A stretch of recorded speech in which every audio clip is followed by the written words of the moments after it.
All right, Hunter, we're live. Get your phone open so you can read the comments. People are going to start showing up to ask Mike weird questions about their weird toe here soon. I should probably start writing those down, huh? I also am going to have some questions I'm going to bring over for you. Hmm.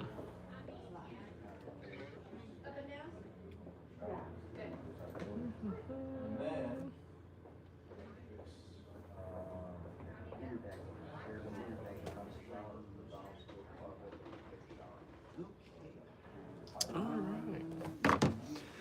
What's up, Striker Cade? How we doing?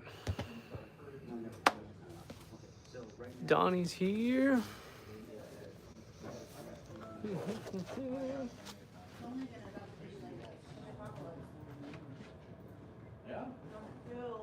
So just real quick before you process that, so you said the inner and outer is like $170, and the outer by itself is $50. Is that price correct? I don't want you guys to sell it to me as big. No, that's what it's, that's what it is in my image with, and then, you'll get the 20% discount. Hold on, yes.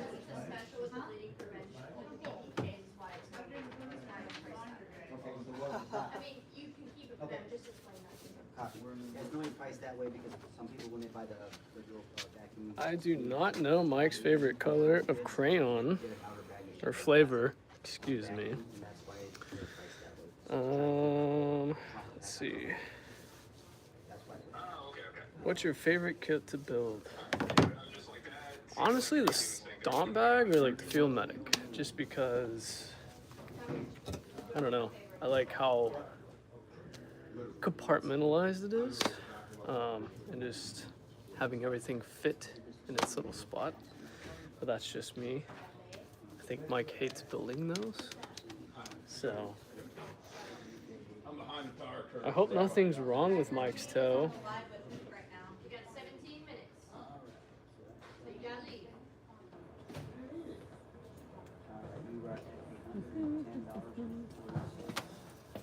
Hello, bossman.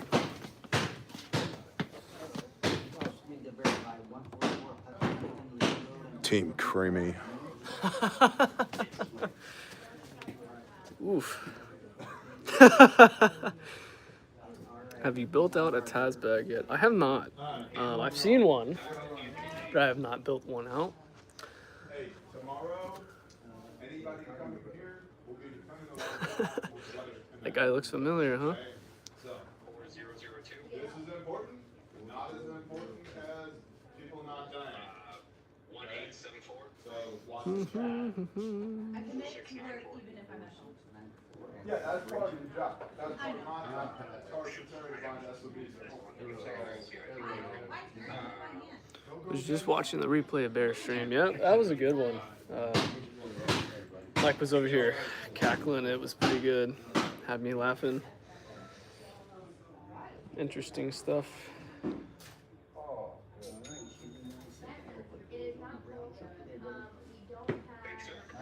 Nice hair, thanks. I don't know. It's on my head. That's all I know.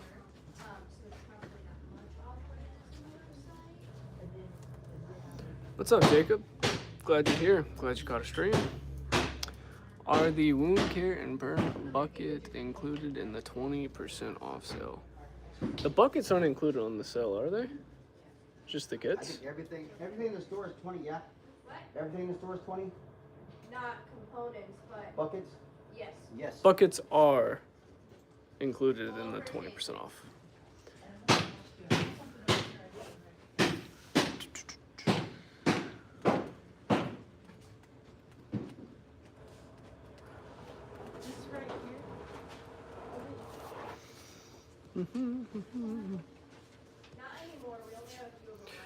James, what's up? I'm doing great. It's a great day.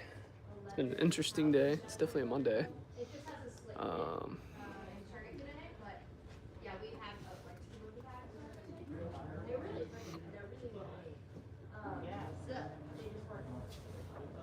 Bertrand, shalom, brother. How you doing? It's good to see you on here.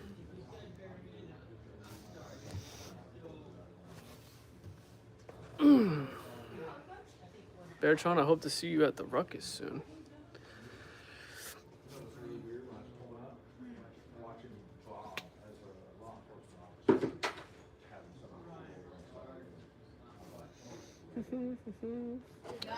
What do we got going on? What's everybody up to?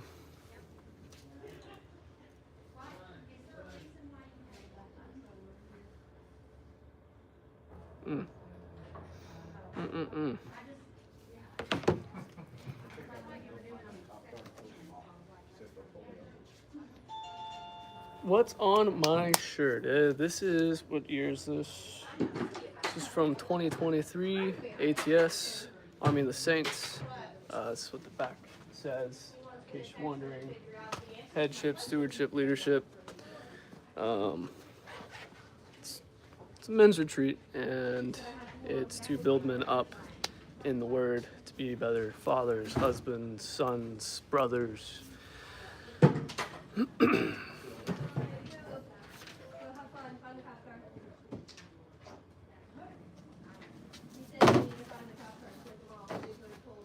We sell first aid, medical gear, components, kits,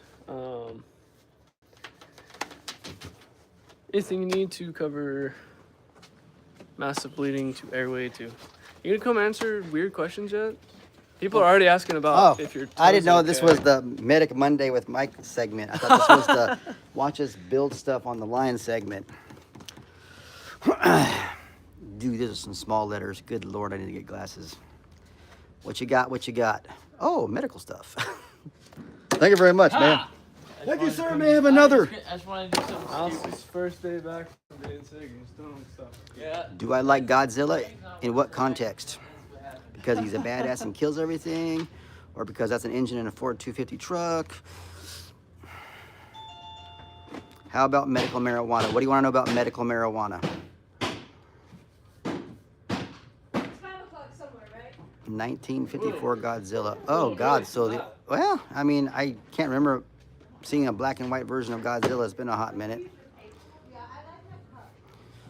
But I just remember he beat everybody up. Read the sign, bruh. Well, again, if it's Medical Minute with Mike, that is an area that I have dealt with in my career. So whether you believe in it or not, it does have some health benefits because it does come from the earth and y'all put it in the ground at one point.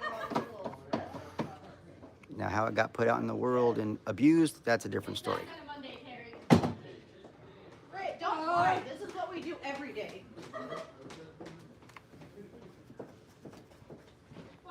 You thought we were selling guns? Nope. We do not have a license for that.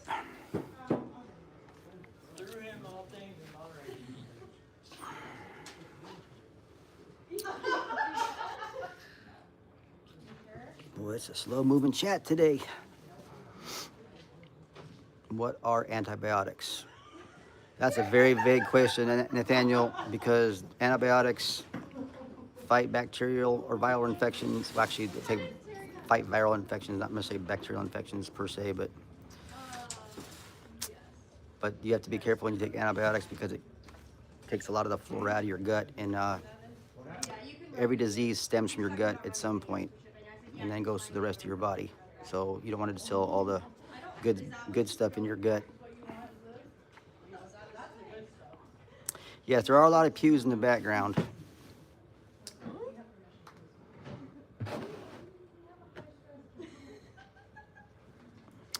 Dano, that is correct.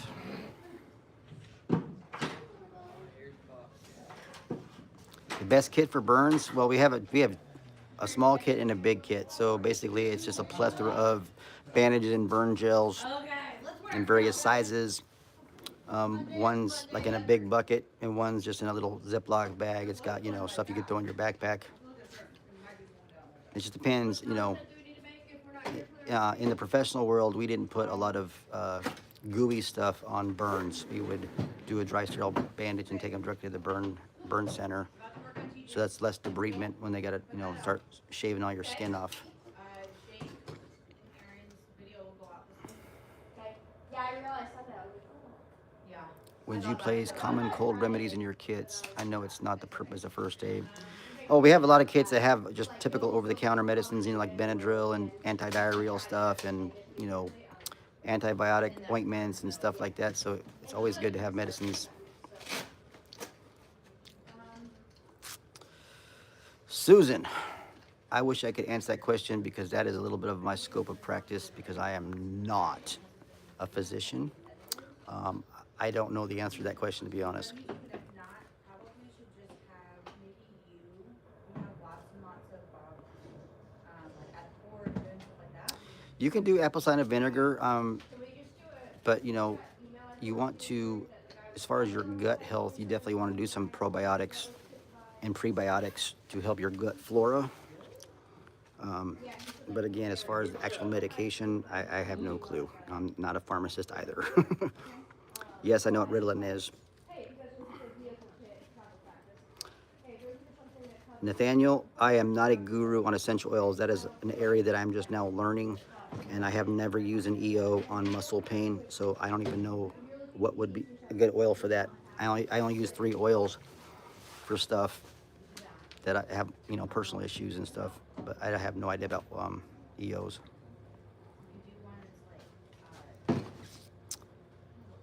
But I'll have one baby. You talk about what? How to birth the baby or un poco?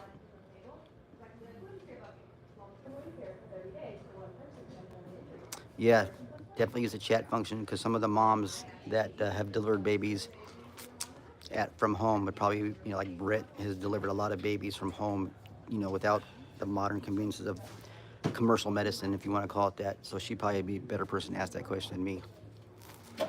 Thomas, I started EMS in 1994 and I retired last year.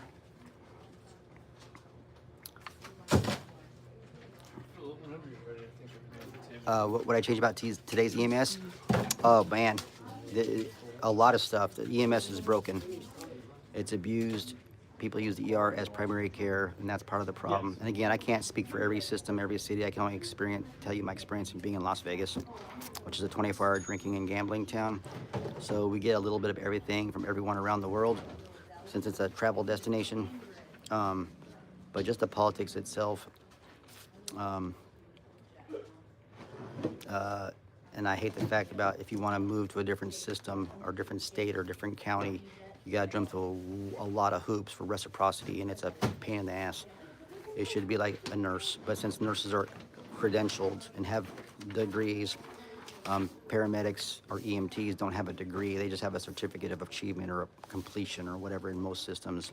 So I just think that's retarded. If you're gonna, you should be able to say, hey, I was an EMT in this system or a paramedic in this system. I want to come work in this system, and now you have to go through all these hoops of reciprocity.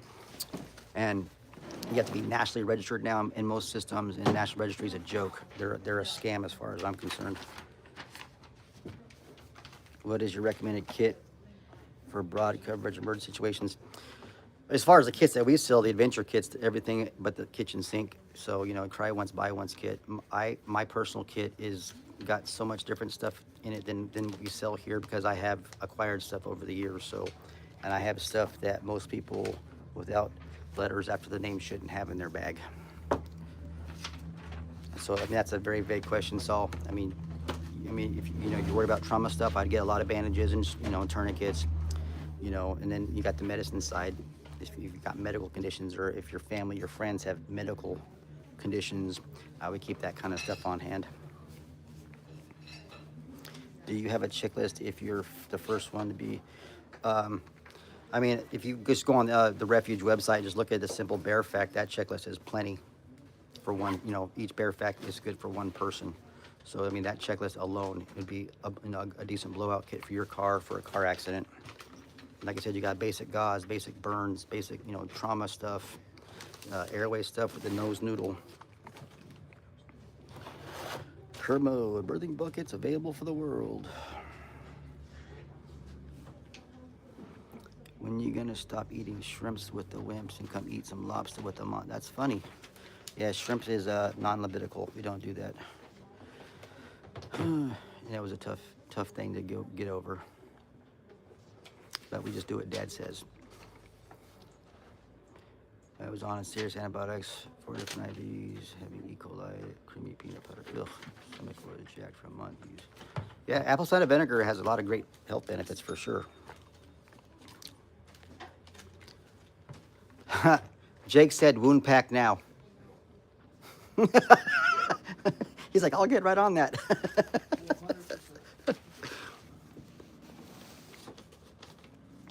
You got us all. I wish I could give you a better answer. Shalom, Red. Brennan, I have no idea because I am not a barbecue guru. And again, I have other people barbecue for me. I don't know crap about smoking woods. I ain't gonna lie to you. That's not even in my wheelhouse. Nathaniel, I don't go anywhere without a kit. Whether it's my big trauma bag, my personal ankle kit, my truck is literally, my truck is a bug out bag. My Jeep is a bug out bag. I have more medical crap in there than one would ever need just because I'm a nerd like that. So, yeah, I mean, literally, I have probably 6 to 10 just IFAX style Bearfax that I could throw at someone here. You take care of it, you take care of it. And then I have 2 big trauma kits, you know, like a stomp bag type kit. So I don't ever leave my house, especially out living in the country. You never know if you're gonna smack into a deer or come across an accident. And with this snowstorm, ice storm coming up, I'm sure there's gonna be a lot of motor vehicle accidents. Zach, or excuse me, Athena, go walk with your dad today.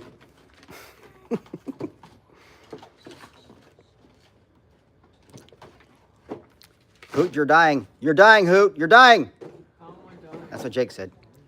I'm just repeating what's on the screen, brother.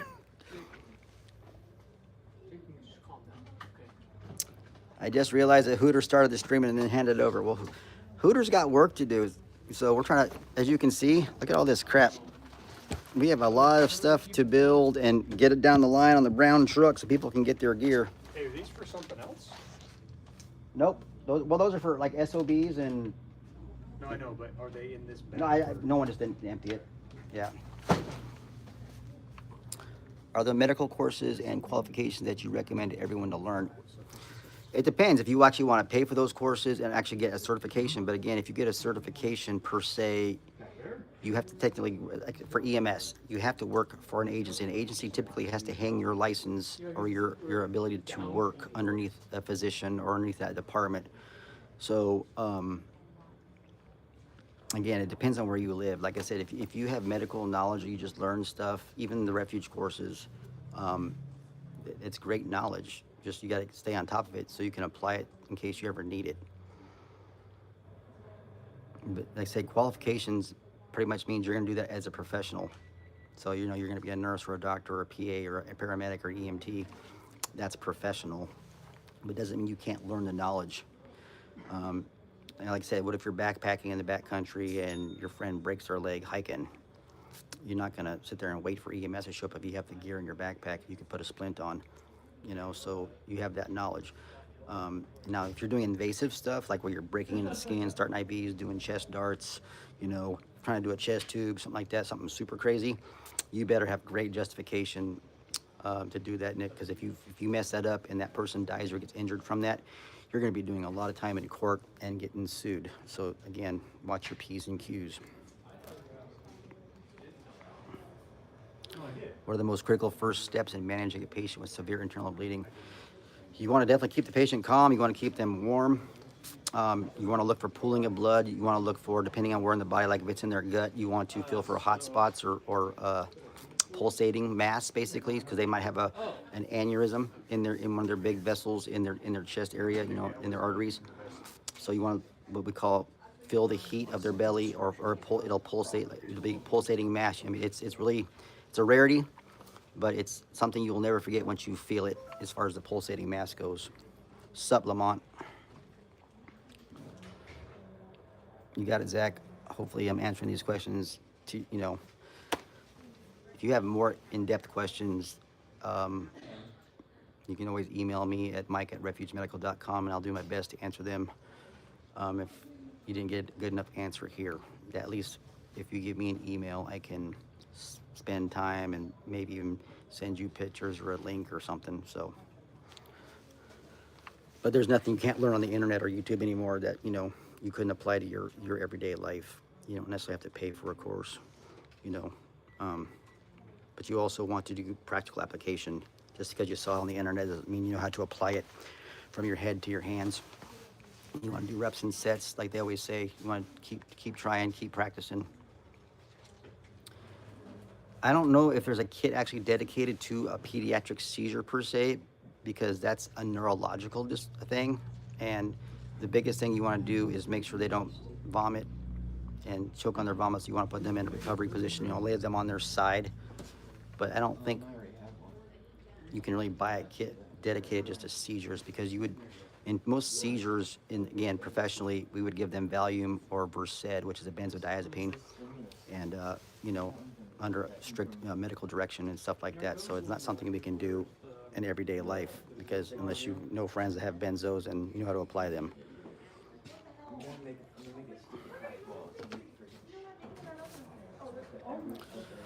What's the best way to assess an unresponsive patient? Well, we check their pockets for any kind of identification. If they're near a vehicle, you know, go in their glove box or their center console and look, see if their insurance cards are in there. Just try and get a basic name. Obviously, you can look for, some people wear necklaces or bracelets for their diabetics. Some people actually are getting tattoos now saying, I am a diabetic, on their wrists or on their body. So those are things you can look for. As far as assessing the patient physically, we do what's called a head to toe. We check the pupils, we check the nose for any fluids that go in the mouth, look for any broken chiclets, as we like to call it, see if they bit their tongue.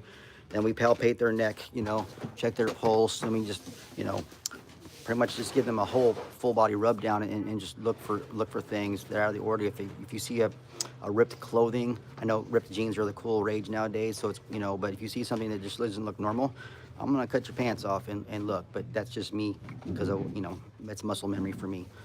But then I will flip them over on their side and check their back for, you know, exit wounds or whatever. I mean, so it's called a complete head to toe exam. But, you know, in order to do that, you have to get people what's called trauma naked.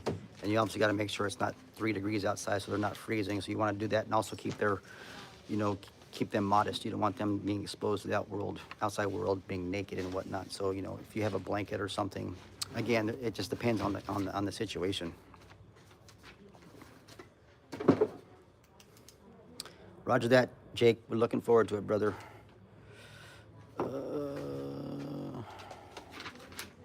Is there a first responder app active in your region? What do you think about first responder apps, smartphone? I mean, I do not know of an app, to be honest. I mean, I know there's first responder classes, you know, CPR classes, CERT training, CERT, CERT training. But to be honest, I do not know of any first responder app. If you know what it's called, definitely put it up, because I'm clueless.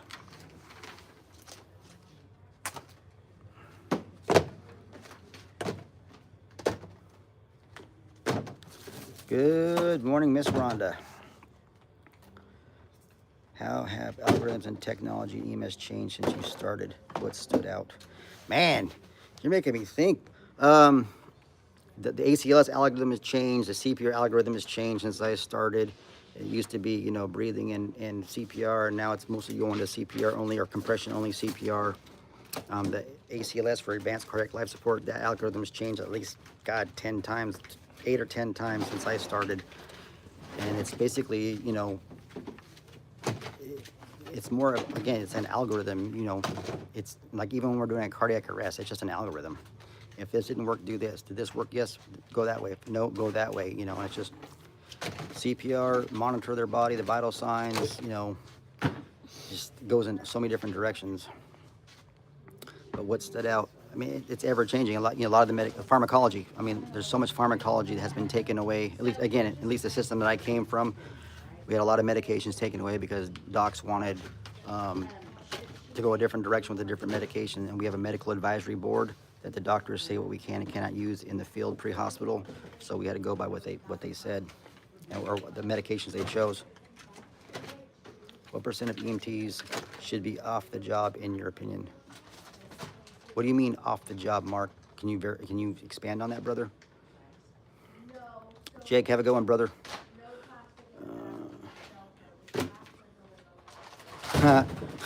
In my experience, this is funny, the most accurate TV show during my career, and it was a comedy, was Scrubs. ER was a joke. Even Dr. House was, Dr. House was okay. That was more virology stuff, but I mean, ER was a lot of Hollywood. But Scrubs, every time they did a case on Scrubs, it was the closest thing to actual stuff that we did in emergency medicine. But that show's been what, 20 years ago, 15 years ago. They used to have the documentary style trauma shows, Life in the ER and stuff. But then HIPAA became a big thing, and you couldn't show people's faces, and so. But I haven't watched a lot of recent, like all those Chicago FD. That's a bunch of BS. Because you pretty much got the firefighter sleeping with the police officer, and it's all soap opera, and the rescue stuff is all horse shit, in my opinion. A lot of Hollywood stuff. Doogie Howser. Okay, Doogie Howser had some decent cases, Dano. But, again, I don't personally have never met a savant or someone at that young of age that was a physician or a surgeon. But some of his cases, from what I remember, again, I haven't watched Doogie Howser in years. They were pretty decent, in my opinion, close to reality medical calls. And I never watched that one show with the autistic doctor, the kid with the dark hair. I can't remember what the name of the show was. I heard that one was pretty decent, but I never watched it.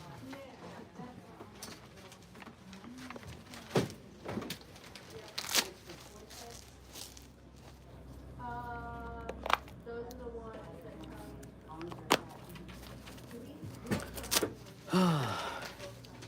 Yeah, showing my age. Doogie Howser. Or what else seen elsewhere?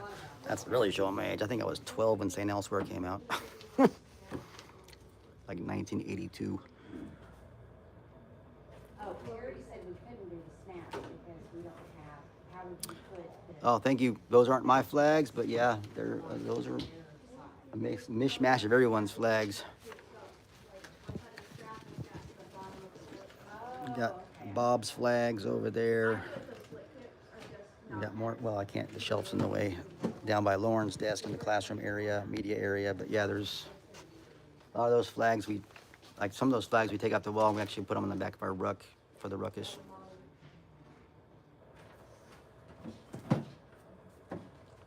There will never be an FJB flag in this office.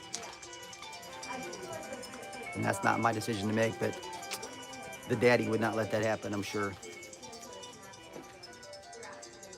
Ever since my deployment in Mississippi is pretty much when I started my walk. So almost 2 years. The biggest change for me, believe it or not, was not being able to have ham and Swiss sandwiches.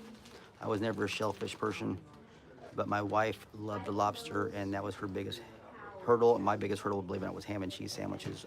I liked bacon, but I wasn't fanatical about bacon, but I didn't even know beef bacon was a thing, and beef bacon is a thing, and it is bomb. Good question, Dano.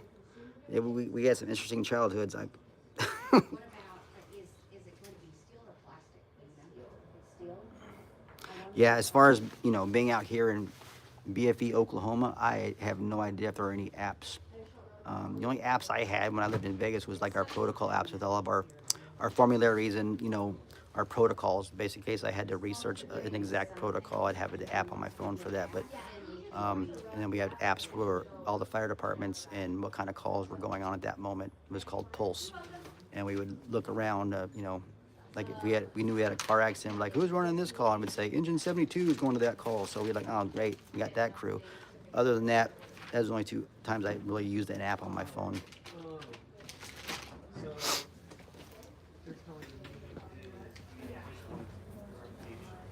You got it, Thomas. Hopefully they were helpful.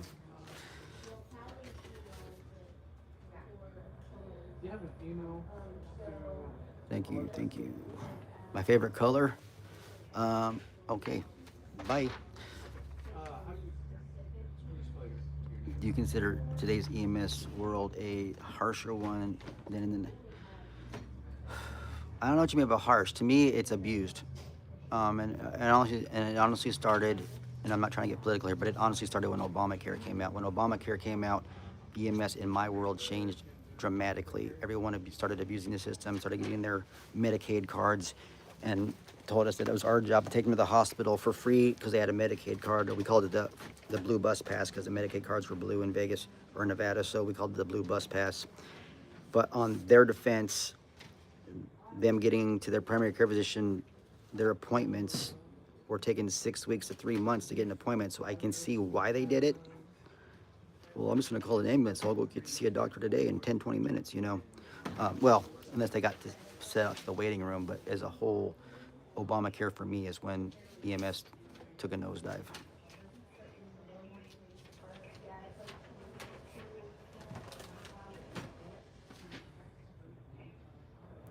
Yeah, being military has got its benefits, especially if you got access to the base and you can use the base hospital.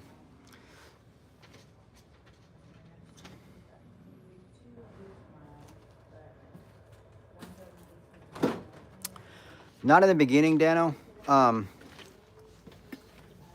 In the beginning, we were all on the same team. Fire, private EMS, everyone was on the same team. And in the last 15 years, 10, 15 years, it became fire versus EMS. The fire department, because they were the professionals and the governmental employees would, you know, basically talk shit and say that we're the doctor, they're the doctors, and we're the, you know, we're the nurse aides, whatever, when we all went to the same paramedic school. And we're taught the same standard, national standard of EMS training. So it's stupid. We're supposed to be there for the patients. And I mean, as a whole, though, when it was a sick call or a traumatic call or doing a cardiac arrest call, we all did what we had to do to get the patient stabilized as best as possible at the hospital. But there was definitely egos. Like there was one department in Vegas that literally would talk shit about the privates in their academy. And a lot of people quit that academy because they're like, I don't want to be a part of that because they're supposed to be on the same team. Kombucha is good stuff. So, yeah.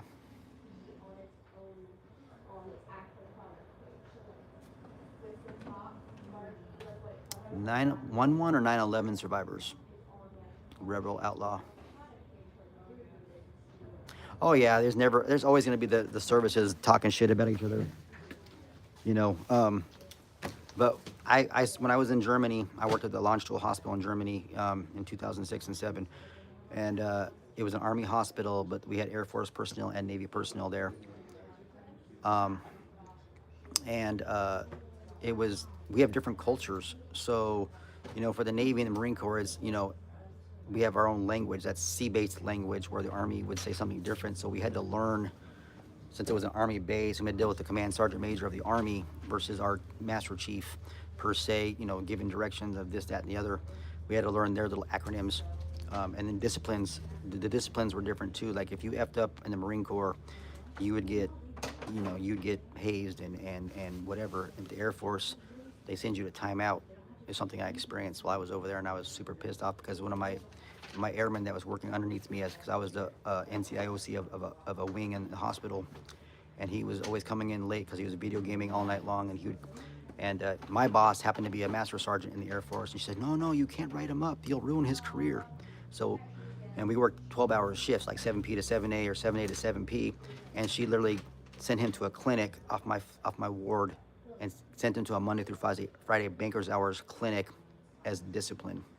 So again, you know, and then when I did a QRF in the beginning of the Iraqi shit in 2001 or 2002, we were at, I think we were at Edwards Air Force Base in California, and we had to do a QRF for our nuclear facility. And when we got to the hangar at the Air Force Base up at Edwards, everyone was calling everyone Bob and Jim and Tim, and it was throwing off my privates and my lance corporals because, you know, it's very structurally, you know, the Marine Corps is very structural militarily. And my gunnery sergeant had to go up to the guy in the hangar and say, dude, you got to use your ranks around these Marines because you're screwing with their heads. So,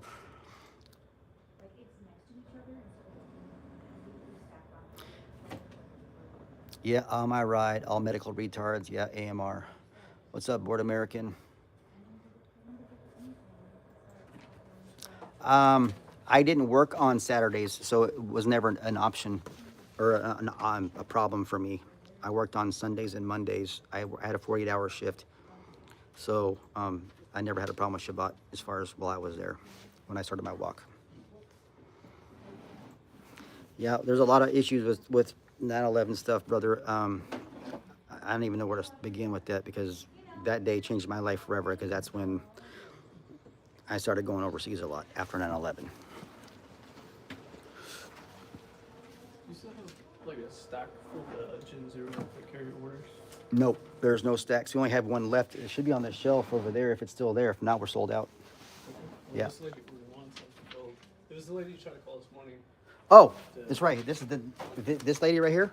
Yes. Yeah, we just need her street address. Got it. What's up, Board American? I didn't even print that way. Right on, Board American. Puddle Pirates. Yeah, I remember that.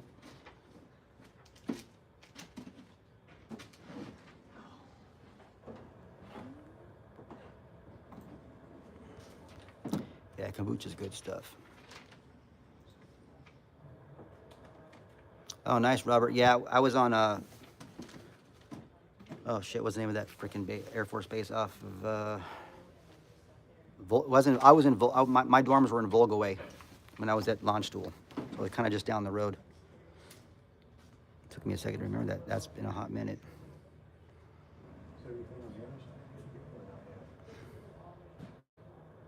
Yes, except those first 5 bins on. I hope I don't say this wrong. Papitas. I am actually starting to explore and learn about that stuff because I've been hearing good things about it, but I know nothing about methylene blue. But it is something that's a rabbit holes that I'm going down right now.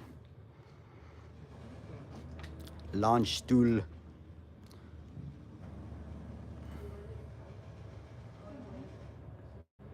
Yeah, when I left Army Hospital, they gave me it gave me a European license plate that said Einfahrt, which means exiting off the Autobahn, in a plaque. Ausfahrt and Einfahrt. Ausfahrt's entering, Einfahrt is exiting. Yeah. Oh, Nathaniel, you're killing me, bro. How am I gonna answer questions if I'm doing a turkey nut? Right leg.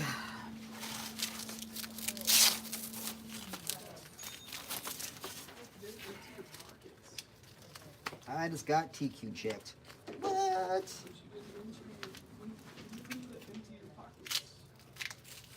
All right. You can't see because I'm wearing black pants, but there it is.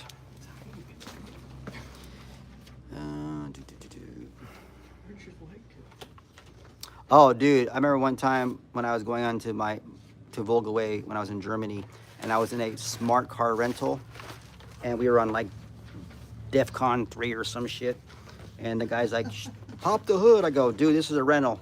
I don't even know where the hood latch is. And it literally took us 45 minutes to find out there wasn't a hood latch. There was a little plastic tab in the front hood area. If as long as you got her street address, yeah.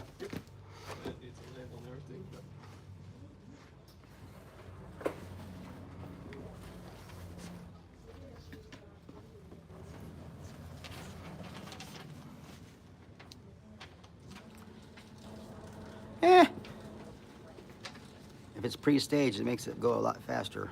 And I just slid it over my foot, over my boot and everything.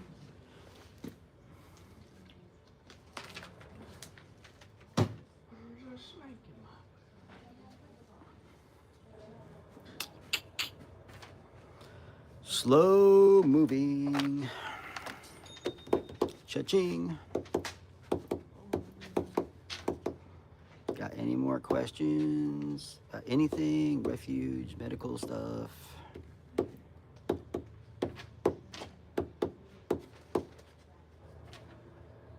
Well, I keep it in the plastic because the Velcro sticks to the Velcro pocket tabs on my pants, and it's just a pain in the ass. So I just put it in that little plastic bag. It's actually a really thick plastic. It's the same plastic bag we use for like the slick kits. It's just not melted down. As you can see, it's been abused, but yeah, it keeps the Velcro from sticking to the tabs on my pocket enclosures over my.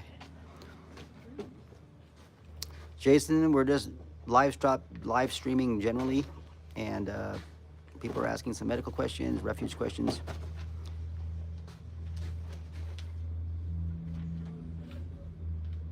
Yeah, like I said, I noticed that too. When I was dealing, we'd have some paramedics out there in Germany that would sometimes bring military people to the hospital and launch stool, and even some of the buses had doctors on them, or critical care nurses. I thought that was very interesting. Okay, my foot's tingling. Ugh.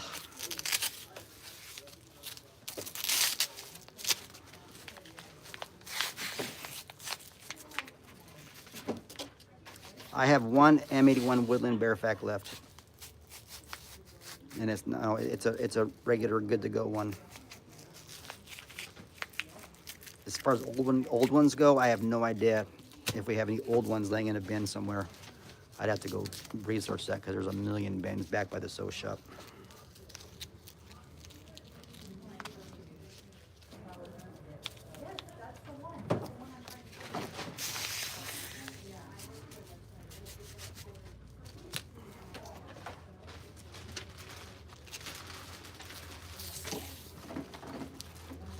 It should be, yeah. It should show Woodland being available to purchase. Absolutely. That is something that I have to pass up the chain of command. I would love to have that as an option for the kits.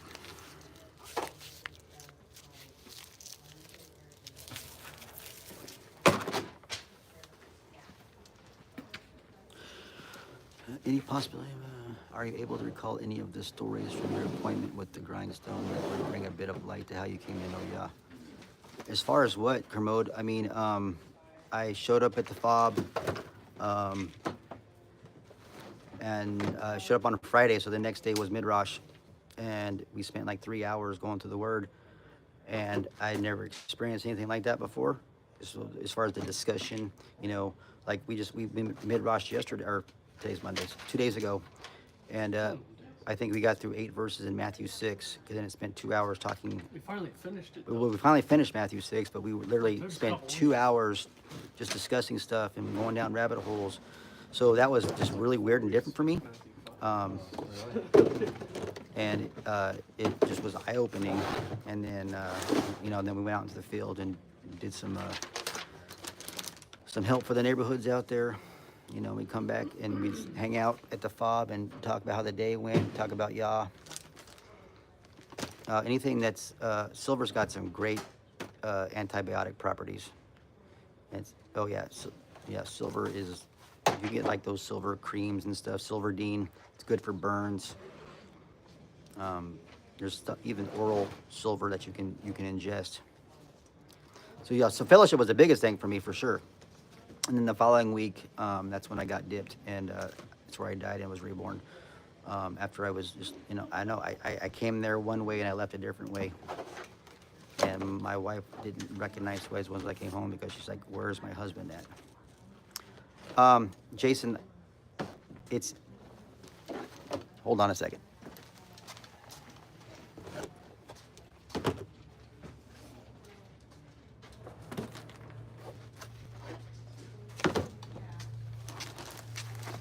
It's right here. So if it's saying sold out on the website, you can call or text in the chat thing and have Brittany write it up for you.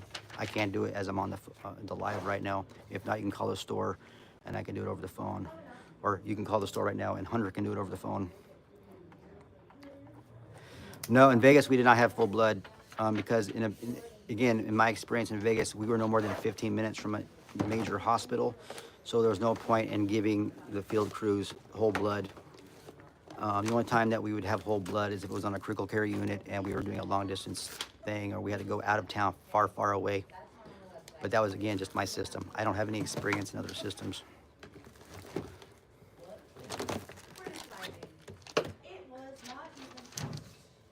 I do not know about that spray, Angry American. Most of the stuff I have dealt with, and I'm still new to the homeopathic world, are the actual just regular remedies and some of the creams and salves and stuff, and and some of the tinctures. But I am not opposed to going down that rabbit hole and looking at what Dr. King sprays about. Yeah, silver's great for keeping your water pure, for sure. They did that back in the day when they were coming across the pond. At least that's what history says. Anything I'd recommend for bronchial help? Brother, there's so many remedies. I would have to actually research that. I mean, I can, if you want to email me at mike@refugemedical.com, I can send you what it says in my notes or my pharmacological remedy books and stuff. But I don't have all that stuff memorized. Again, I'm so new to that world. I know stuff for basic traumas and, you know, basic anxiety and stuff that, you know, that's the most common medications like arnica or aconite or apis. Apis is like for bee stings, you know, stuff like that. Those things pop in my head right off the bat. My favorite flavor crayon. My favorite flavor crayon is always going to be green. Elderberry, Ricola, and hot toddy. Oh, hot toddies are the bomb for sure. That's a grandma recipe for sure. Thanks, buddy. That's a great question, Thomas. I've never had to do that, so I don't have experience with it. We had well, we started with monophasic, then we went to biphasics. So, but yeah, I've never had to do a double before. And if that means something else in your world versus what I was taught, and it's probably the same thing we normally do, I've never heard of that term as far as doing it a certain way.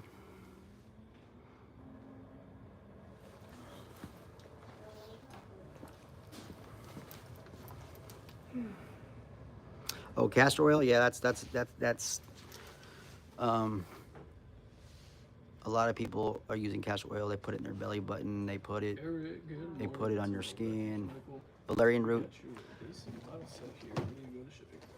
Vendetta 9676. I honestly don't know. Again, I'm new into the holistic homeopathic world. I don't have all that stuff memorized. Again, I'd have to look at my books. Oh yeah, castor oil will definitely clean you out. You got it, Jason. Jason's probably gonna buy this if it's going through or not. Good job, Jason. Do I like cheese? Sure.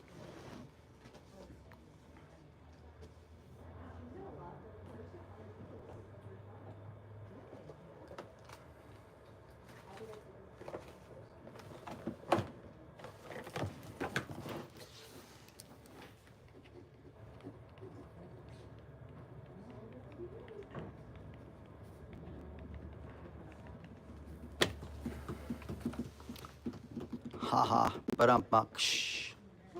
Cheese.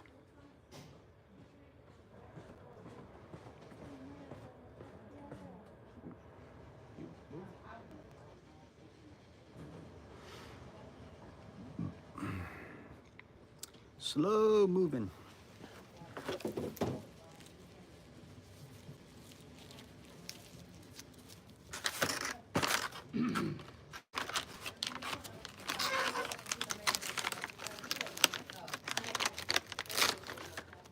Okay, well, let's try it, Tobias. The police and us have had a great relationship. So, because they were kind of, a lot of those guys, those cops were former soldiers or Marines, you know, grunts. So, in a sense, we were their docs as well.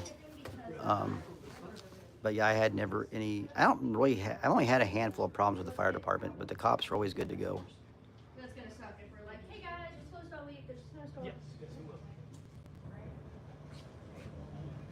I'm not gonna lie, Robert, since I'm retired, I have not caught up on anything EMS related. So all my knowledge is just memories, and my cert's gonna expire, I think.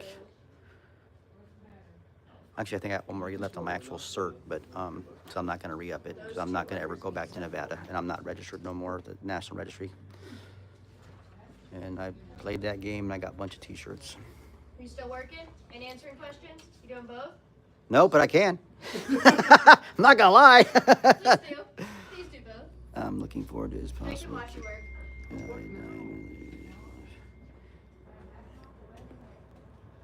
gonna need a bigger bin. I thought. Oh my God. I know we do.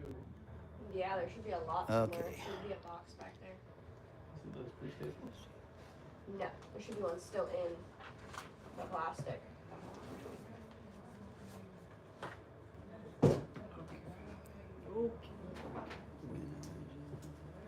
Yeah, cod liver oils. Yeah, Yep. there should be a whole jar. Trust T1 through 5 has had pre-existing condition. Natural fusion.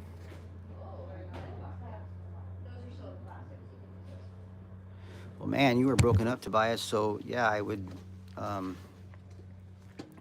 imagine you'd have some residual pain.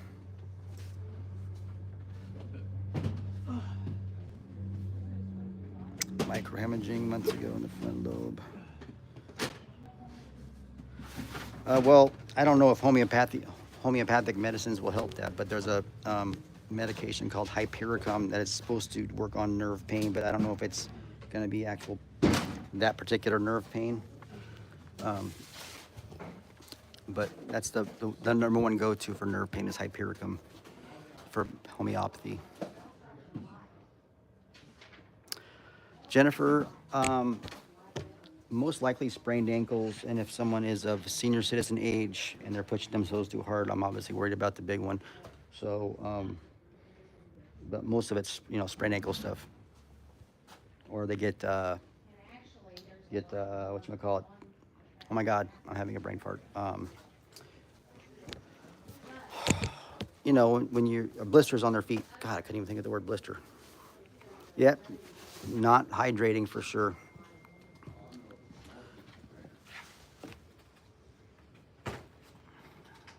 Seventh through 9th. Thomas, we're having a march around a small town for Caleb House and Grindstone Ministries to put out the word about child trafficking and how bad it is.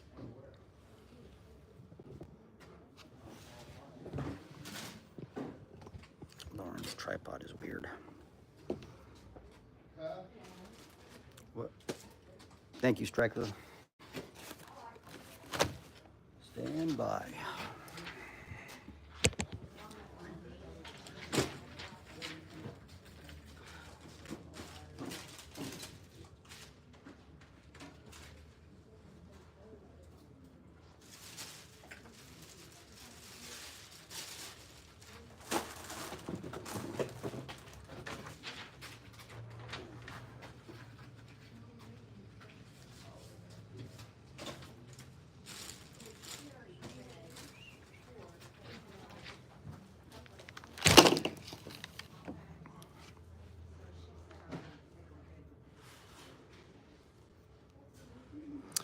Yeah, pain meds are a double-edged sword sometimes, for sure.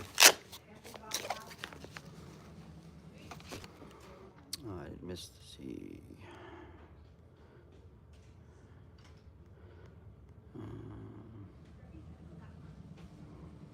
Yes, Jennifer, definitely. Fellowship's a big deal with our community.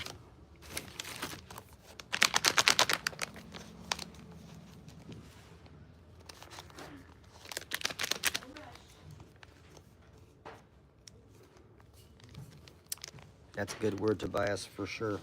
I can tell you that my life has vastly improved once I started my walk. I never not believed, but I didn't pour my heart into it. And it's definitely a noticeable difference.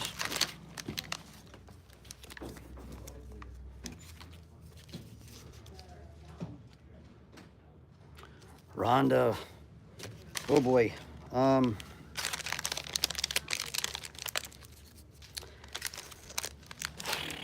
I'm still going down that road myself, Rhonda. I'm still trying to figure out how I want to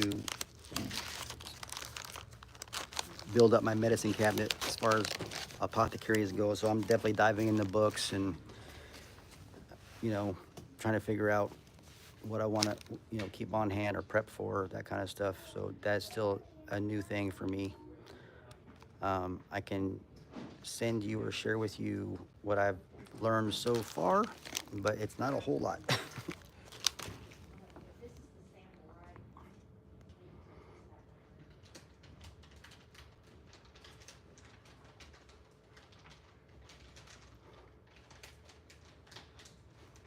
No, there's like John. There's nothing more that you can do for your child with a seizure because that's more internal, and most of our kits are external, minus the over-the-counter medicines that we have. So you just gotta watch them. Basically look at their body language, see how they're presenting, look at their eyes. That they're nauseous. But like I said, most times we would just, like you said, give diazepam. But we would be 15 minutes from the hospital, so after I dropped the kids off, I would have no idea what happened. Oh yeah, Rhonda, I have, as far as if you're talking about that kind of apothecary, I got Pelican cases full of homeopathic meds and tinctures. I mean, like hundreds and hundreds. Yep, kale's got good stuff. Like kale makes us tinctures and elderberry syrups and stuff. She's more herbal than I am. I'm trying to learn that stuff as well. Actually, I'm not herbal at all. I'm trying to learn herbalism. That's my next endeavor.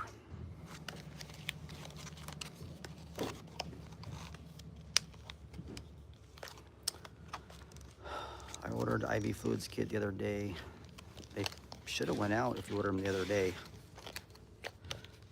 But typically the IV kit comes with, your basic start set, your needle, your tourniquet, your administration shed or the tubing, which is a 10 drop or a 15 drop, and a bag of saline.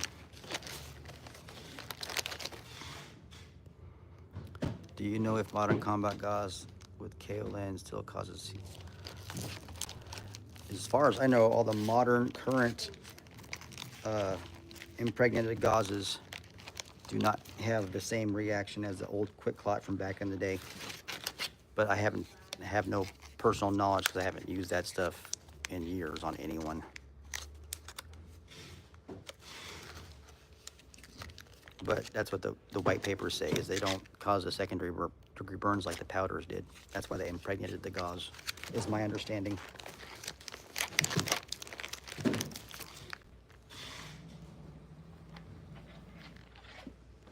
That's some good word, Daniel. I forgot gloves. Stand by.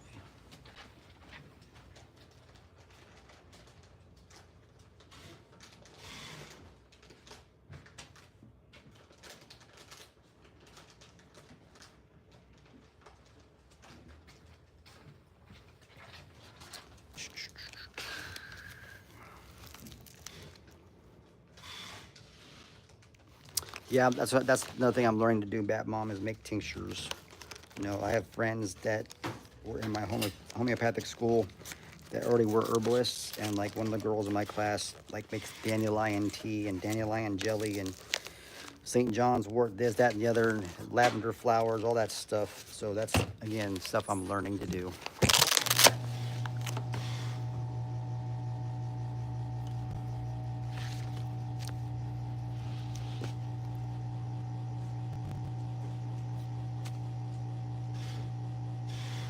And when I was in Vegas, no, we would have online medical control. So no, the doctor never, to my knowledge, has ever done a house call, unless they were on our truck doing a third ride or a ride along.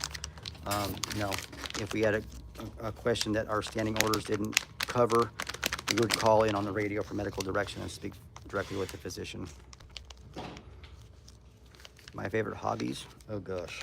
Right now my favorite hobbies are trying to get my land together to make my wife happy. So I don't have any hobbies right now.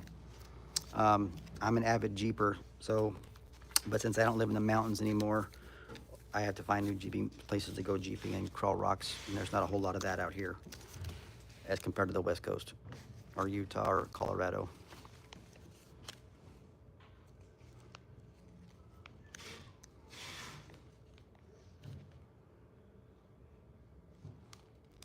Oh yeah, those syringes, those are pretty bomb.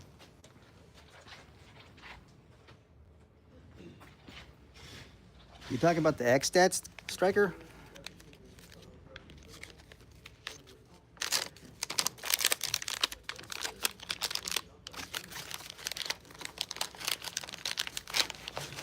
Yep. Those things are pricey, that's for sure, but they're definitely a good tool to have. Yeah, dollar signs for show.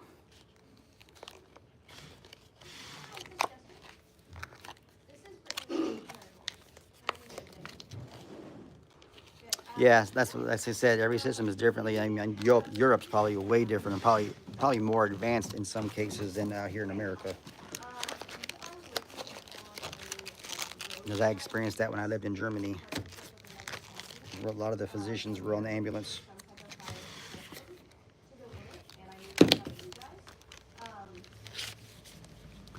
My favorite rifle caliber. Well, I don't really have a favorite because I am not a gun nut. I have the basic AR-15, 223, 5.56. I have a couple rifles in 30 caliber, you know, like 30-06, 308. Got a couple shotguns, but I haven't done a lot of, you know, hunting. Hopefully that'll all change soon now that I'm quasi-retired. But I have a decent arsenal, nothing to brag about.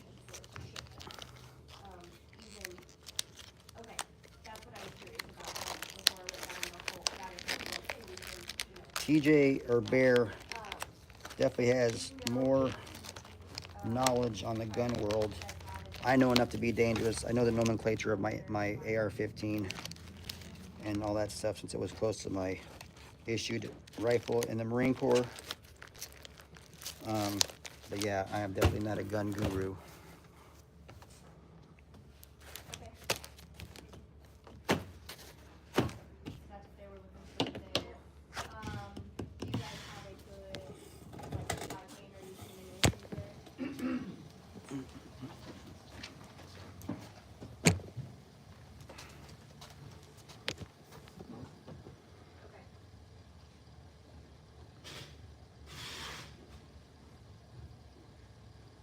Yep, for sure. That's a good word, Striker.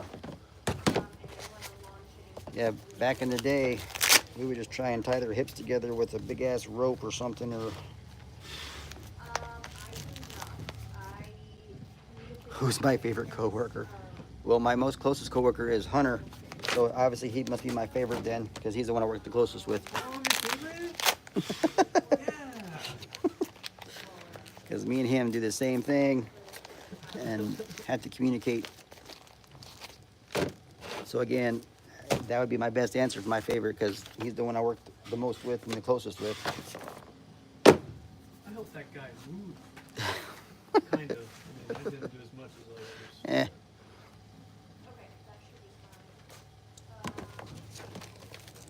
But I love everyone in this store, so it's hard to have a favorite.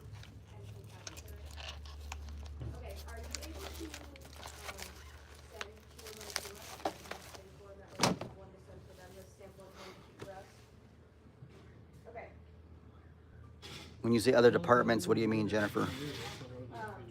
Yeah, as soon as they said that, I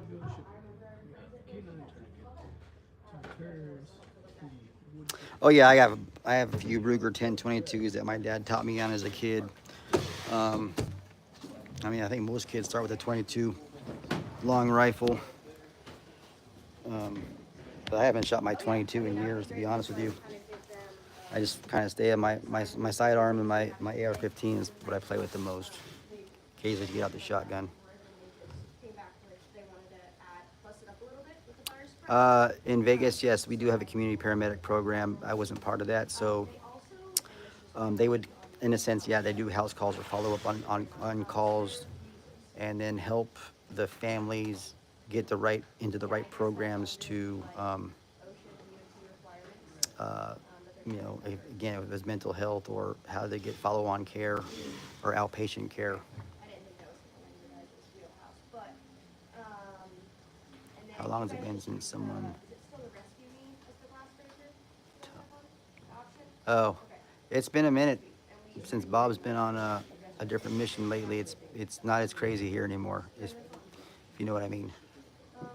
Okay, is there any other roadside, this is a roadside assistance that would be good? Stand by.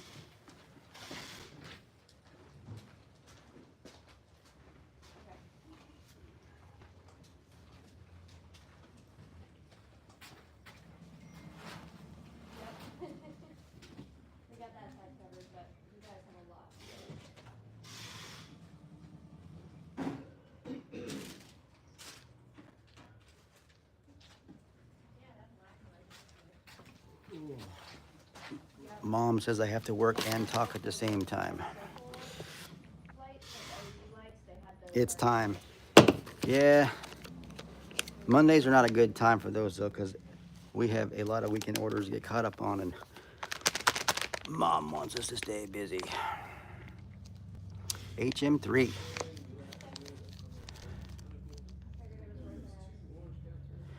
Well, George, we can always chat via email if you want. My email is mike@refugemedical.com. We can compare notes and stuff. I'm not opposed. Yeah, he said like multi-tool glass breaker screwdriver set. Was kind of the Oh yeah, armadillos. so that's what I'm thinking. My only thing when he mentioned that before was like Yeah, bentonite clay and silver, absolutely. so I'm thinking like a glass breaker There's so many different good. rabbit holes to go down when it comes to holistic medicine. I had to unlearn a lot of stuff on what I was taught about allopathic medicine.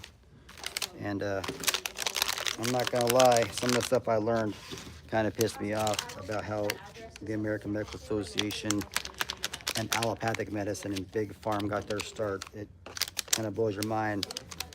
And it's funny how homeopathy, I always say that word wrong, homeopathy and holistic medicine and natural herbalists were the medicines of the world until the Rockefellers came around, and at least in America, and got rid of it because they'd make more money keeping people sick and masking the problem instead of uprooting it.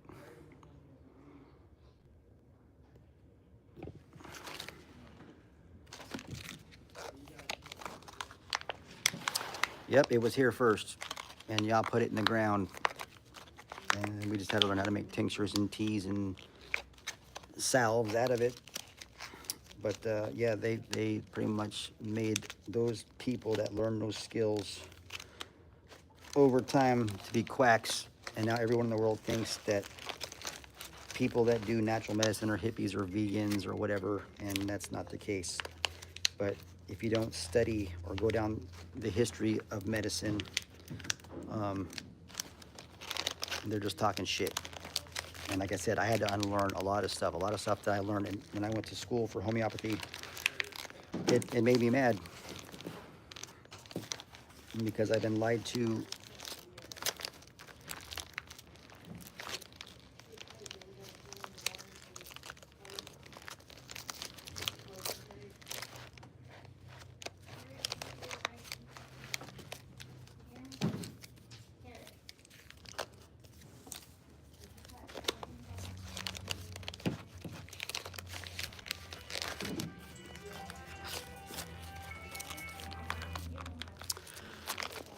Well, my wife used to be I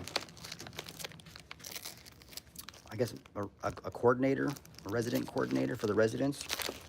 And even some of the doctors I went to school with for homeopathy said they got like 3 weeks minimum on nutrition. And one of the doctors that I was in school with literally said, because basically physicians nowadays, for the most part, are just drug dealers. They work for big farm because they get under the table money and kickbacks if they push a certain medication. Like, I don't know if you know the story or not, but back in the day, Viagra was supposed to be a cardiac medication, and when they released it on their trials, the side effect was, 3 hours, 4 hours of that, and they made billions of dollars off of that and marketed it for that reason. So, because it was in the same family as nitroglycerin, the nitro family. So it was supposed to be for cardiac, but when they found out it had that side effect, they did some marketing and made billions of dollars for guys that had a problem. Jennifer, that's something you have to fight through that and get over it. Honestly, it's not. Even I had to go through it. I can't say it happened in exactly 6 months or 8 months or a year, but it's just body fluid. Like you're gonna follow the instructions there, but you're gonna do it just Oh yeah. one time. Dude, we used to give Percocets out like M&Ms back in the day. I could walk into the pharmacy in my BAS and just put my hand in the cookie jar and fill up a Ziploc bag and walk out without any documentation.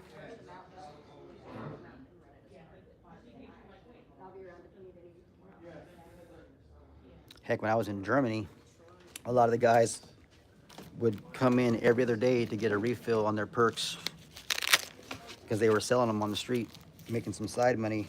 And then finally the upper echelons of the hospital started cracking down on that, and it was like, and they got in trouble obviously, but yeah.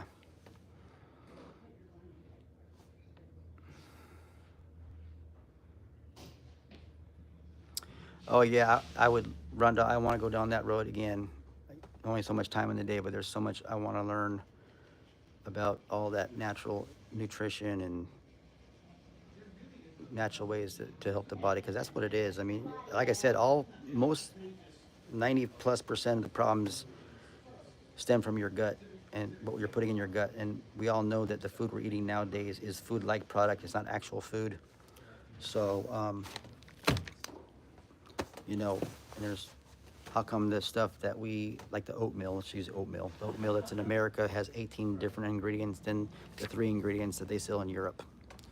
I think the powers that be, the big farm people here, or whatever, I mean, I don't want to put on a tin hat or anything, but I think they intentionally want to keep us sick so they can make money on the back end with big farm.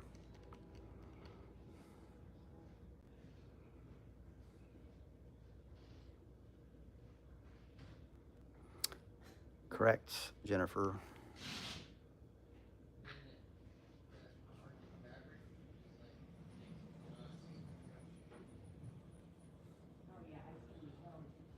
Put on that tinfoil hat, it's shiny. I gotta find the tinfoil. Yeah, seed oils, no bueno in my book.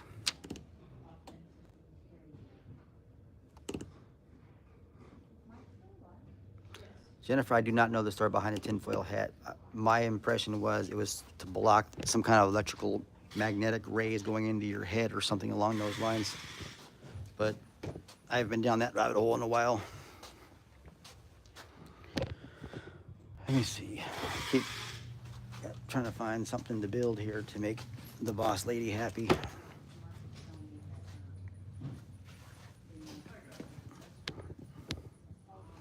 Smash that like button.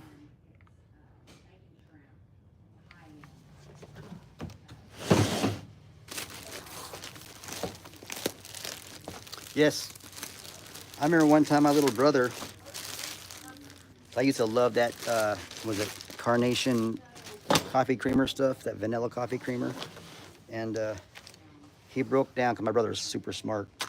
He can like do science and math in his head like a calculator. And he showed me how the molecules of the seed oil, because there's no dairy in the everyday carnation coffee creamer, it's a seed oil. And he broke down to the, you know, the microscopic whatever level,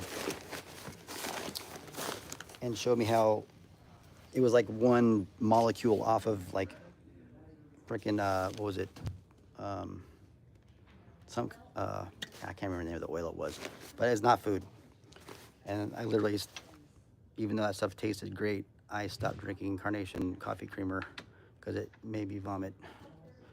When I heard that, I was like, you just ruined coffee for me, dude. Now I gotta drink coffee with just regular cream and milk.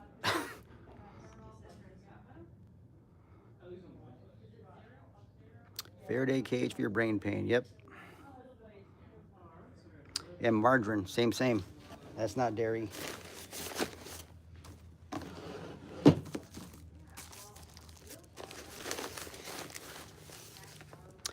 Oh yeah, I remember I used to, when I got the powdered coffee creamer, I used to, you know, sprinkle it in my hand and put a match under it or a lighter. It's flammable.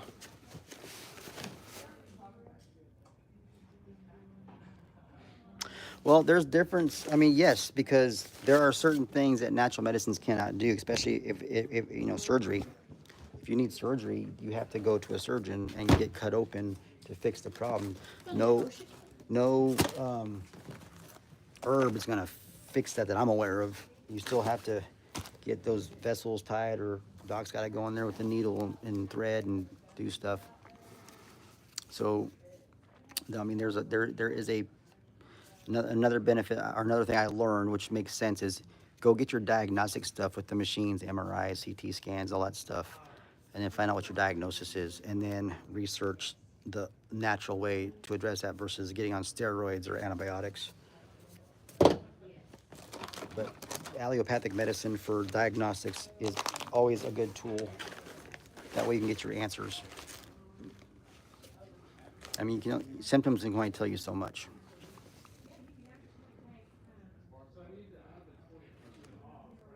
So it says discount and it says add all eligible discounts. What is the next step when antibiotics stop working? It depends on your ailment, Kevin. I mean, again, I'm not a physician. I can't direct you in a specific area. I mean, I would obviously just research it. And, like you said, you have other holistic ways of doing things, homeopathic, herbal. I mean, I would, like I said, Google your symptoms and go down some rabbit holes, because antibiotics are good to a point, and at the same time they're not good. It just depends.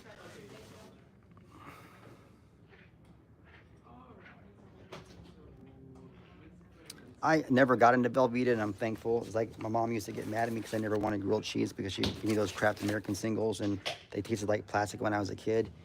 And then I realized that was the same stuff they were putting on cheeseburgers at McDonald's or Burger King or whatever, and I just never had a taste for it. So I never, ever, luckily, got on the processed cheese train.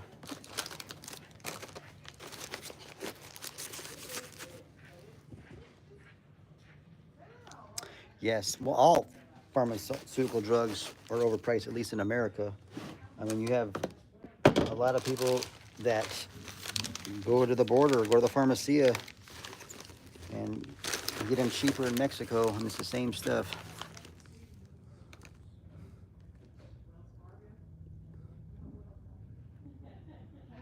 Heath is not,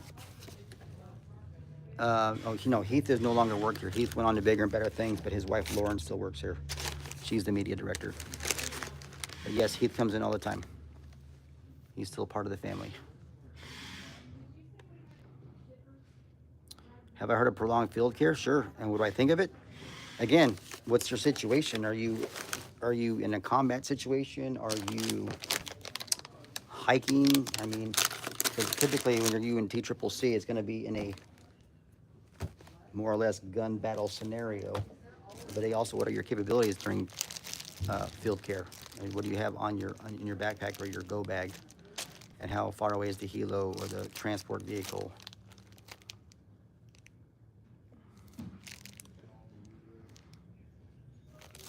You got medevac and casevac. You have a medical provider on the medevac versus just getting a vehicle to get them to the next level of care. So again, it just depends. But prolonged field care is part of TCCC.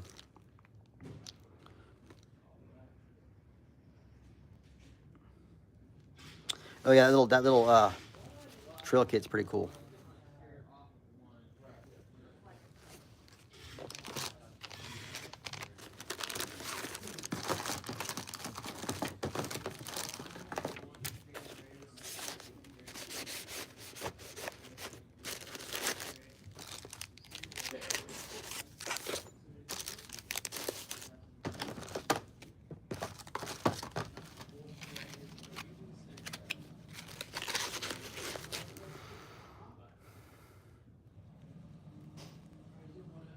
Yeah, they're doing it to the kid. The veterinarians are now pretty much doing to our pets what they're doing to us. They're trying to give them all these vaccinations and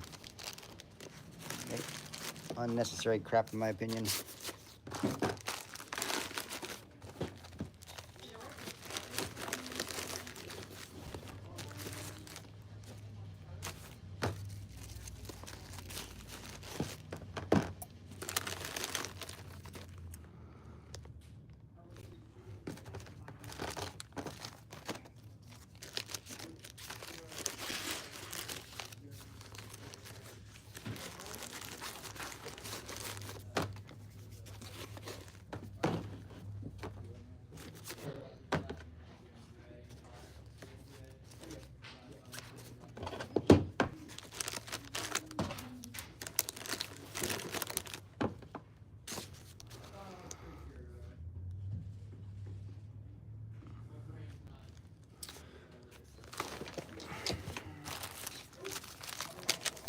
Yeah, it's hard to find veterinarians or doctors that actually know about the nutrition side of things or the healthier options. I've had all my experience have been with there's a pill for that, and that's everything I can base I can base it off of because I'm missing a component. Stand by.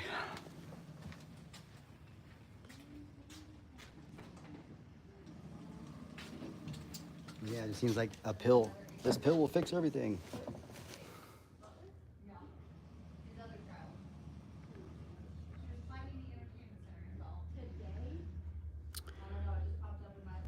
Neosporin's okay to keep the wound moist, but I mean, I never used a lot of Neosporin or triple antibiotic, this stuff right here, which is basically another version of Neosporin. It's just a different brand, but let's see. It says it's got bacitracin in it, neomycin, because that's antibiotic, triple antibiotic ointment. But I mean, again, we never used this stuff professionally.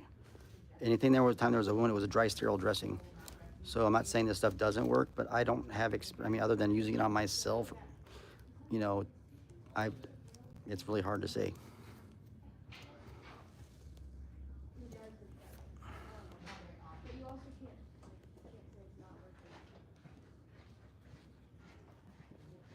So I believe, these are, you can get, again, out here, you can get these over the counter. And again, I don't see, again, I haven't done a study on if I applied this every day for 3 days, if the wound got cleaner or better or healed faster. I always just did old school, keep it clean and dry, and when I take a shower or a bath or whatever, soap and water, rewrap it, and it would heal within a week or whatever. So I don't have experience as far as if this works better than not using it.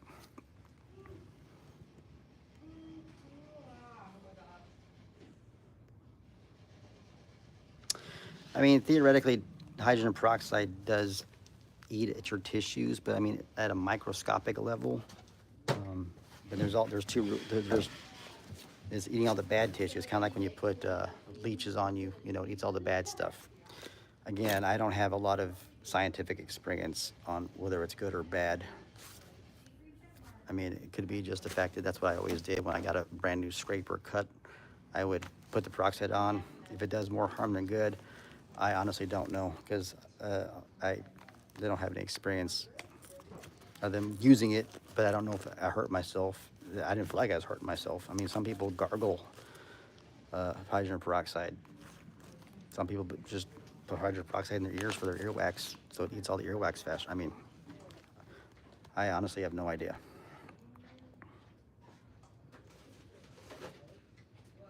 Yeah, Circle G, we've been on for almost an hour.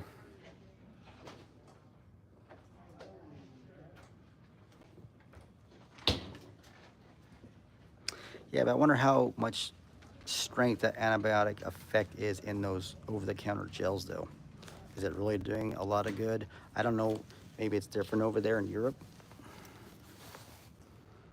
Manuka honey, I heard, is really good. I'm going down that rabbit hole as well, as far as for wound care.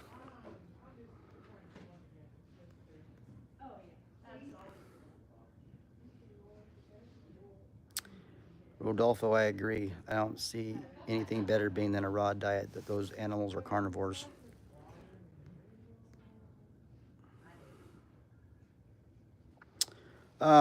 Thomas, if I could afford a defibrillator, the AEDs are okay, but they're only good. Well, I shouldn't say that.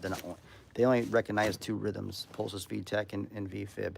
Are they good to have? Sure, but I don't, for me personally, don't feel the need to justify spending $600 or $500 on an AED because they'd probably sit and collect dust.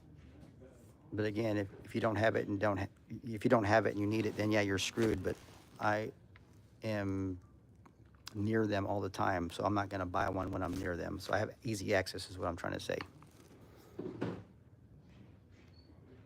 Now, if I can get a manual defibrillator like we had on the Boo Boo bus, that'd be a different story. But those are like $15,000. So not in the prepper budget.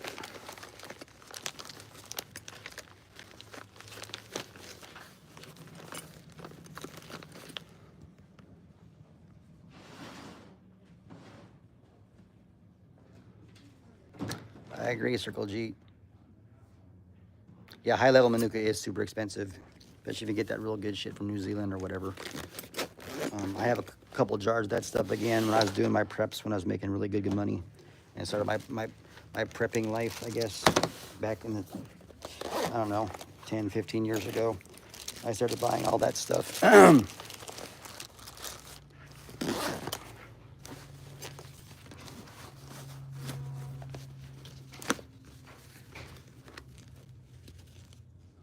Shalom, Travis.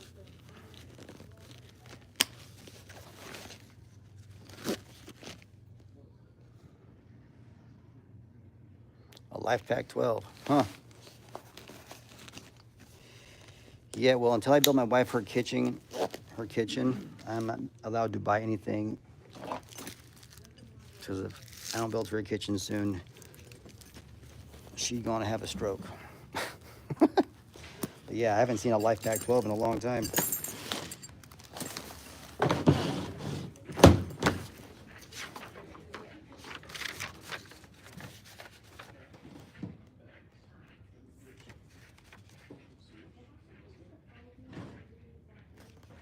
Agreed, Striker.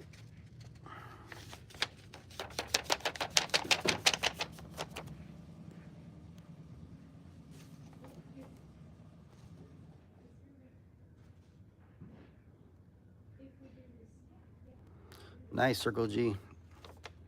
That's probably the real deal, too.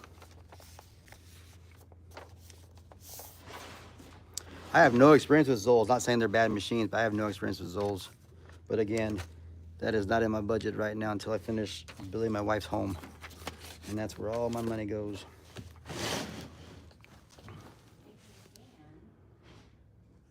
What about me, Chuck?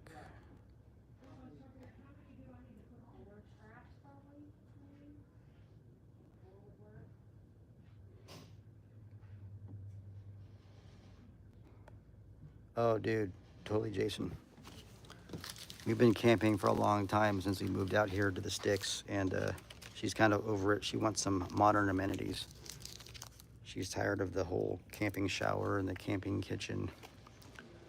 And because of the weather of late, our construction has been slowed to a screeching halt because of the mud and the freezing rain and snow, so it's hard to get all that shit done.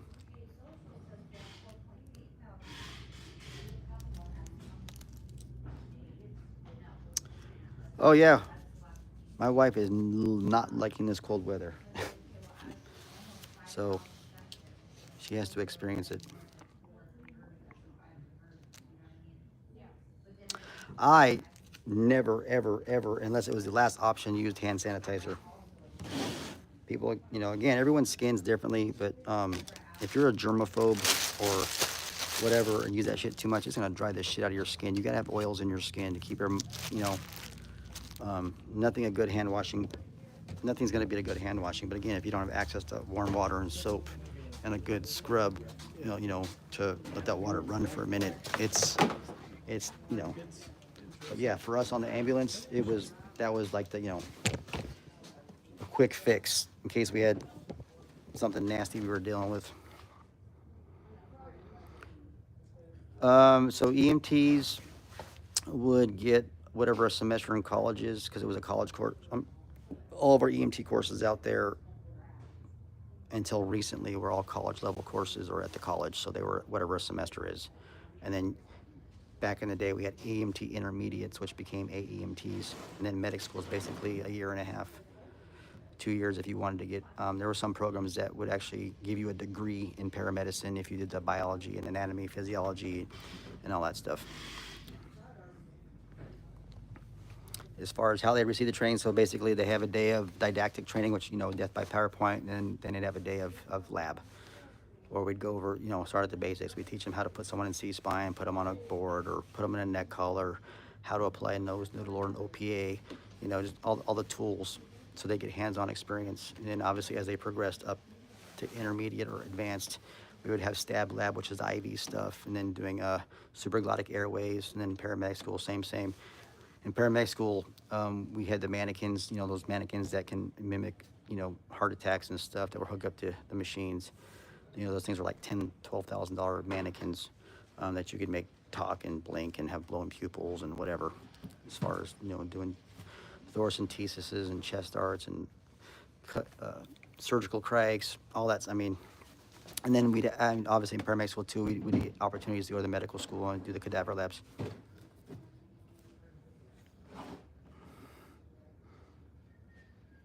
And then they would do they'd get clinical time in the ERs. So they'd have to do they had to do like, I think, at the basic level, I think they had to do 3 12-hour shifts in the ER, emergency room, and then advanced was like 5 or 6, and then paramedic, you had to go through all the departments. You had to go through L&D, you had to go to ICU, you had to go through all the departments in the hospital and get like, I don't know, I think it was like 1,000 hours or something crazy like that.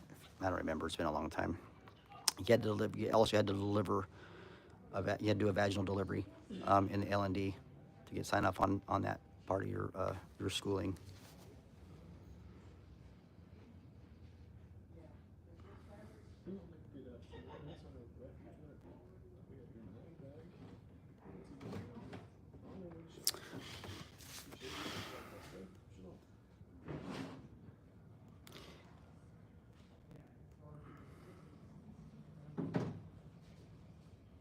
Oh yeah, I mean, they're gonna believe all the hype and the science like we experienced in 2020. I'm not saying it's bad stuff, but man, you can't apply that stuff to your hands all damn day long. You need soap and water.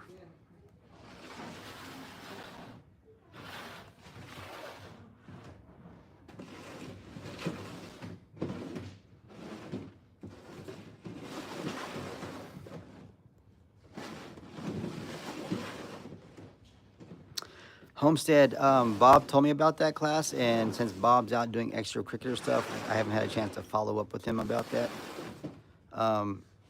He brought it to my attention once. I did live tissue again 20 years ago when I was in the Navy. So, but yeah, my current live tissue shit is way old, and I honestly don't remember a whole lot of it because it's been a long time since I did live tissue. I'm not opposed to going again, but I know nothing other than the fact that Bob mentioned it. If you want to send me some info on it at mike@refugemedical.com, and I can see if I can fit it into my schedule, I would love to go.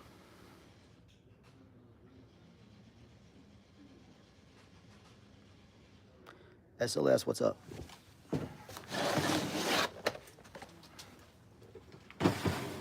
Stand by, I get some water.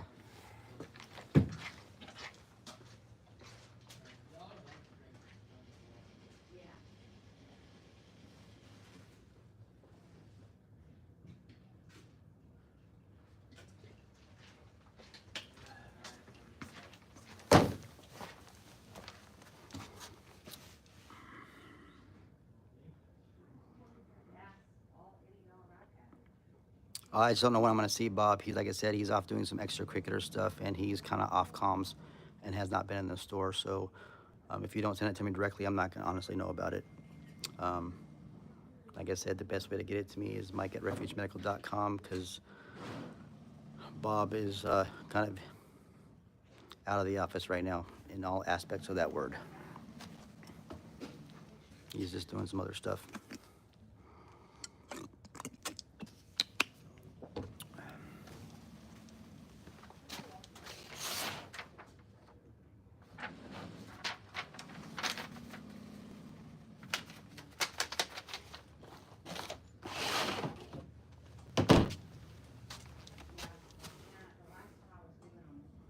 Okay, I'll try and get with TJ then. Yep, 100%, Jason.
Oh my God.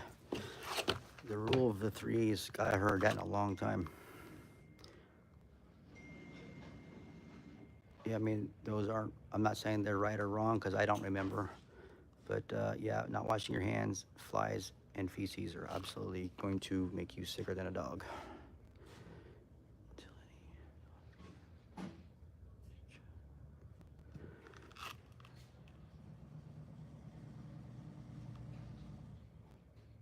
Oh, something's coming. I believe that with every fiber of my being. Don't know what it is. Don't know if it's going to be human. Don't know if Yahshua's going to come down on his white horse. Something's coming because this world's gone cuckoo for Cocoa Puffs.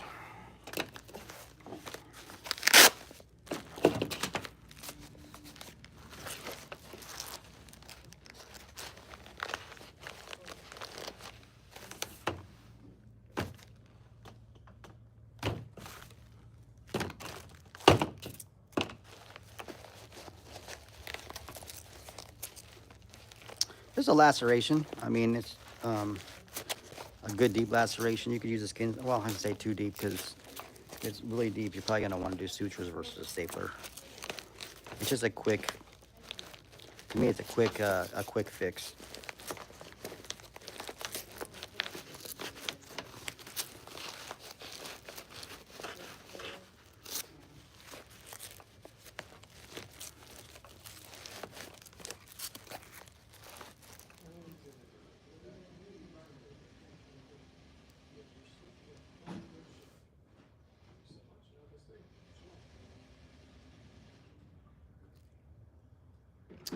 Agreed, Dano.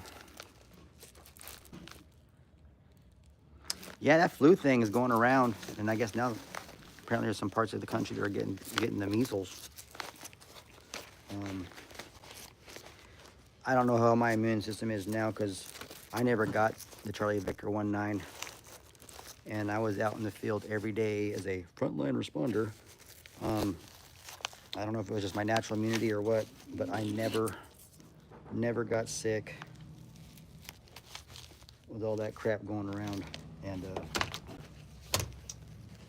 but since I have not been out there on the daily for almost, it'll be a year.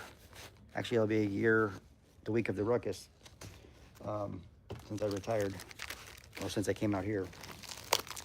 So, but since I'm out in the sticks now, I'm not in the big city, and I don't go in and out of hospitals. And I don't go to Walmart and all those other big box stores like I used to back home. So, I don't know. We'll have to see. Yes, mushrooms are definitely good for sure.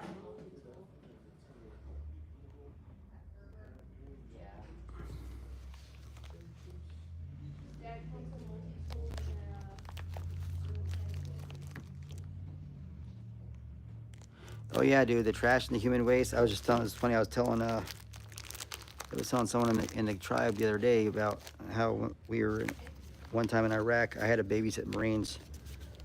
You know, stirring the poop with the JP5 diesel fuel, or jet fuel, and the frickin' kitchen area where they were cooking our food, our hot meals and stuff, was downwind of all that smoke, and that camp became camp diarrhea.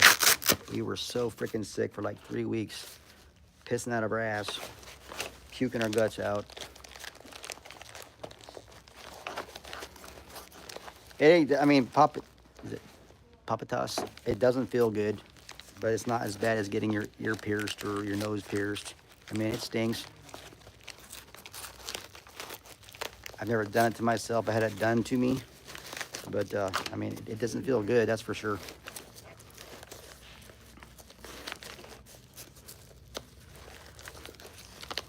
Yeah, I used to be in charge when I was over there getting my first tour.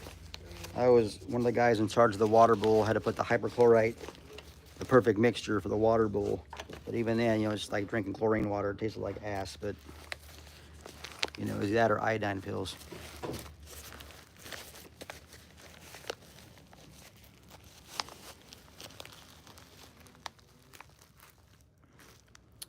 Fort Bliss.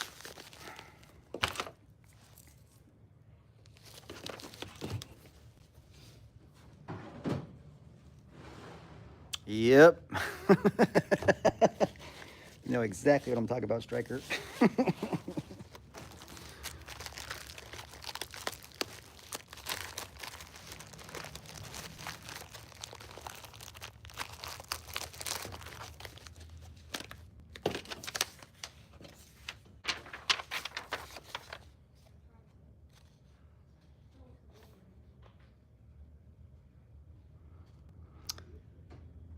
Like I said, I don't have a whole lot of experience with staples, but I'm sure it does not feel great.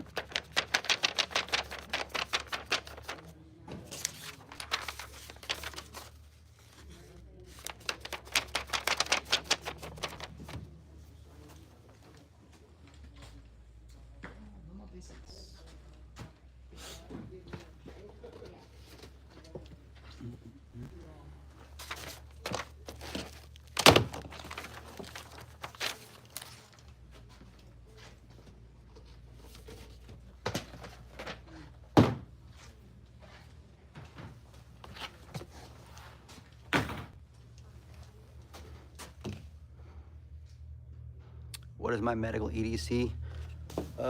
Typically my ankle kit, an extra tourniquet in my pocket. I'm trying to think. I have a flashlight on me. But yeah, like since I'm at the store and I have all that stuff, I don't dress heavy. All my kits are in my truck. But since I'm in here, I don't dress out normally like I would. But I always have a medical kit on me, and like I said, I have numerous medical kits in my truck.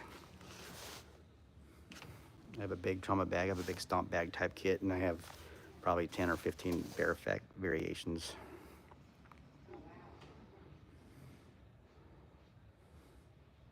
My Jeep's the same way.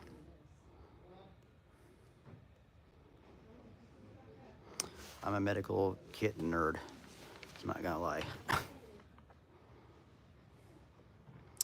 Nope, field sutures don't feel great at all.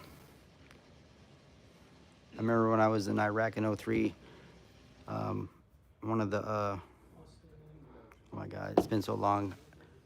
The people that were Saddam's religious nuts, I forgot what their name they were called, but anyways, one of them razor bladed this lady's mouth, and we were in Baghdad, and we literally sutured her mouth right then and there, and as we were doing it, there was flies just going in and out of the hole in the side of her mouth as we were suturing her up, because it's a dirty city.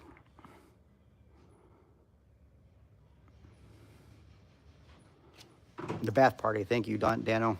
Again, I put that shit way in the back. I don't even remember no more. Plus, I got old man syndrome.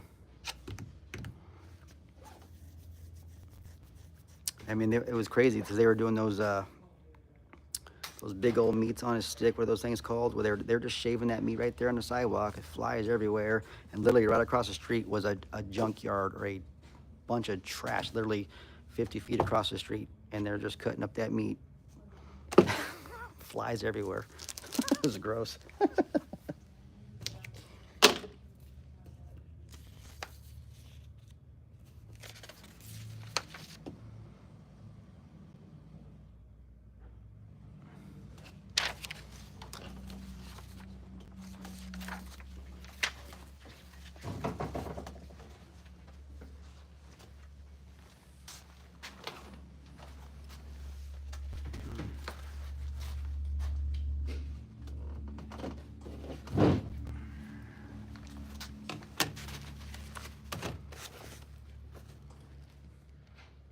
Nope, because the Alpines are still on the sewing table being produced.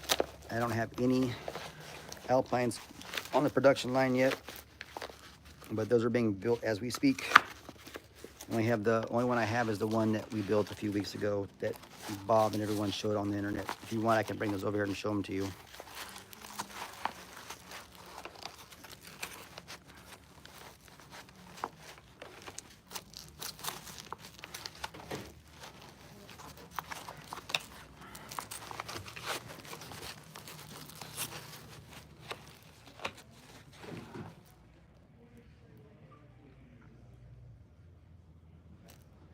You're not wrong, Rhonda.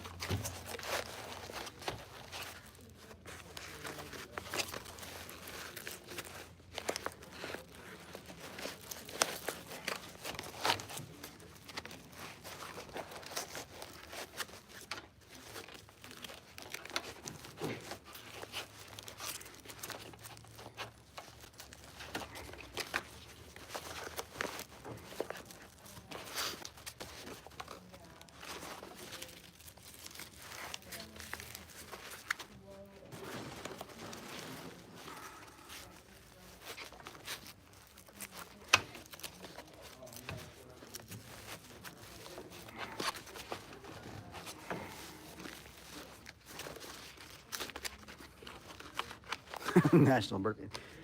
That's funny. Yeah, dysentery is nasty shit. That's another thing that's running rampant in our world is parasites, man.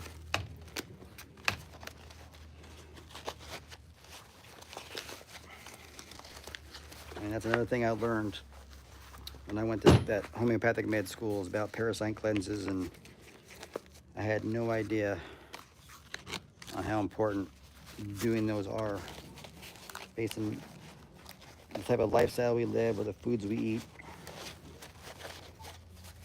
And then especially on the pork side, people that do pork, I had no idea until I saw examples of, you know, like as an example, you know, you pour Coca-Cola on something and it pretty much takes the rust off of a steel bumper.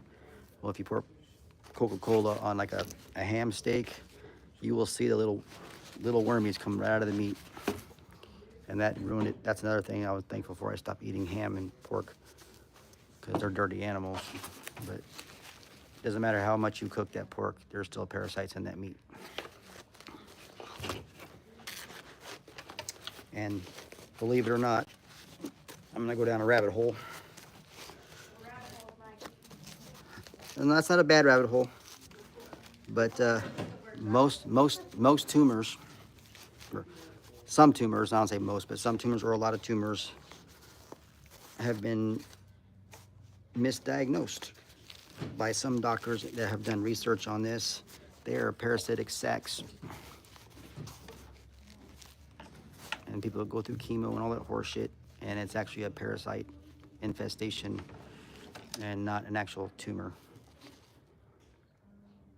Well, Kevin, ivermectin covers a little bit of it. I mean, don't get me wrong, ivermectin's the bomb. I actually, after the full moon, I've been taking an ivermectin every other day, which I usually do after every full moon because that's when parasites hatch, is after the full moon during the lunar cycle. But you also want the other stuff that's going to fix the damage the parasites did. And I can't remember all the name of the medications or the herbs that do that, but it's more than just one pill. It's like 3 or 4 and a tincture or something. And there's different variations. You got holistic side, homeopathic side, then you got allopathic, you know, you can do fenbendazole and ivermectin, but it just kills the parasites. It doesn't fix the damage that they did while they were running around your body. So that's a research thing that you want to do. But yeah, there's a lot of physicians out there that think that a lot of the cancers are horseshit because of the parasites. I don't even know you're alive. You're so quiet. I'm just talking to the peeps.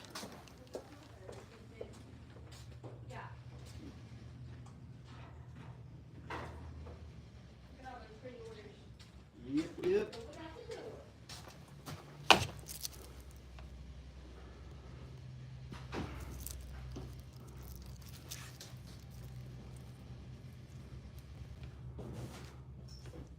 Yep.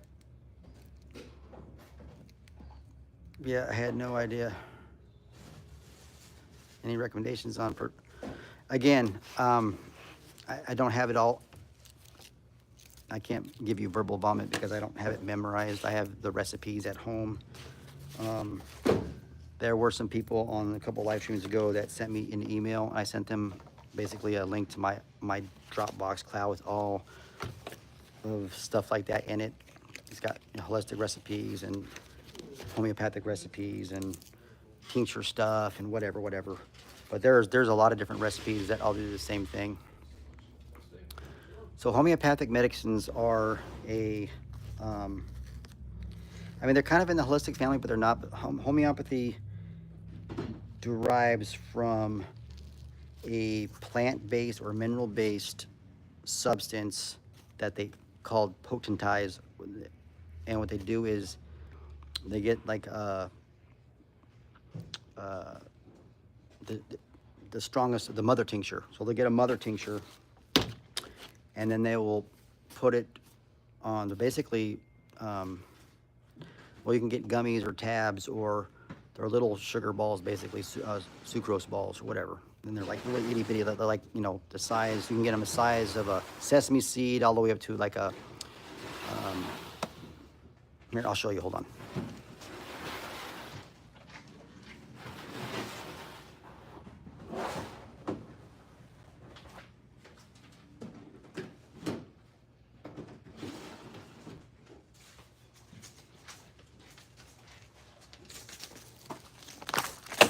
And what's cool about homeopathy is you can buy this stuff on Amazon. It's way cheaper than getting allopathic medicines.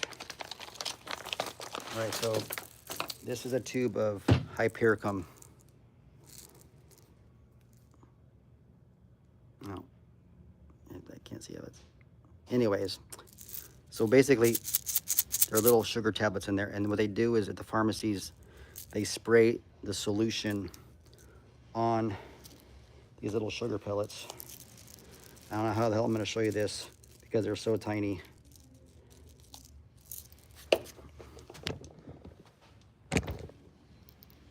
There's little sugar pellets right there.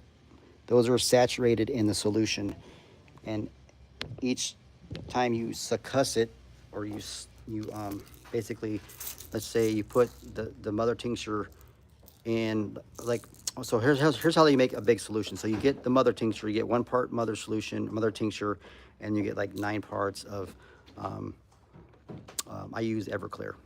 So, and then once you get it in the big bottle, you succuss it. So, you know, it creates a splash, and it mixes all this stuff together, and the bubbles in there, it's a nano thing. And then I would take that solution and then pour into another bottle, 1 part of that solution into another bottle of 9 parts of Everclear, and that would be a lower potency because a higher potency, because you know you can do that 1 time, 3 times, 9 times, 12 times, 100 times, 200 times. This particular medication is a 10M.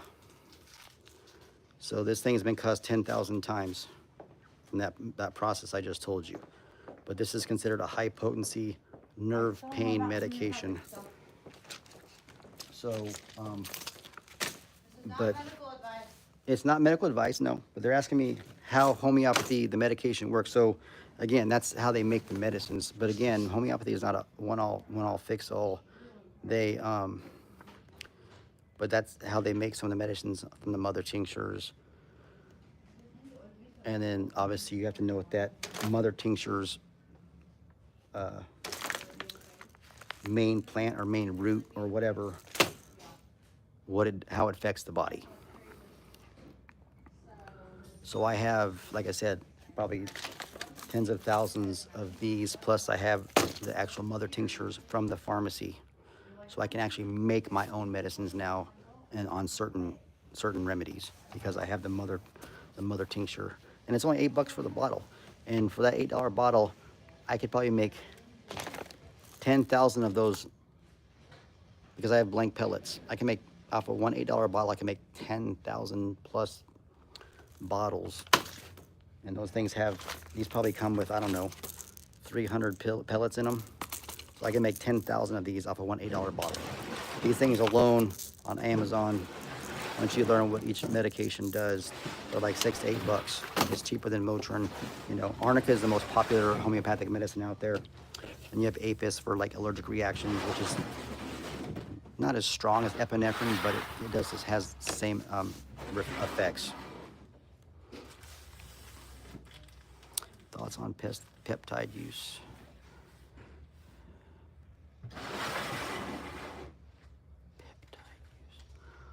Dano, I'm not tracking, brother. Peptide use.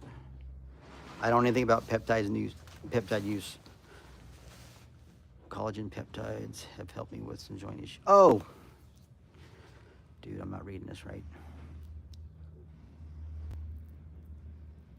Yeah, like I said, I have a digital library of so much homeopathic, holistic stuff that I read during school, but now I have it in a digital format, and I just share that shit with people because that library, my library probably costs $5,000 to $10,000. All the crap I have in my library. as far as prepper stuff, medicine stuff. But if it's not a copyrighted thing or something I wouldn't get in trouble for sharing, I have no problem sharing it. But I cannot share my school books because the owner of the school would not be happy with that because that's how she makes her living. And plus, I don't want her, I need her for a resource. So, but anything that you can buy off of Amazon or whatever, I have a lot of that stuff in digital format.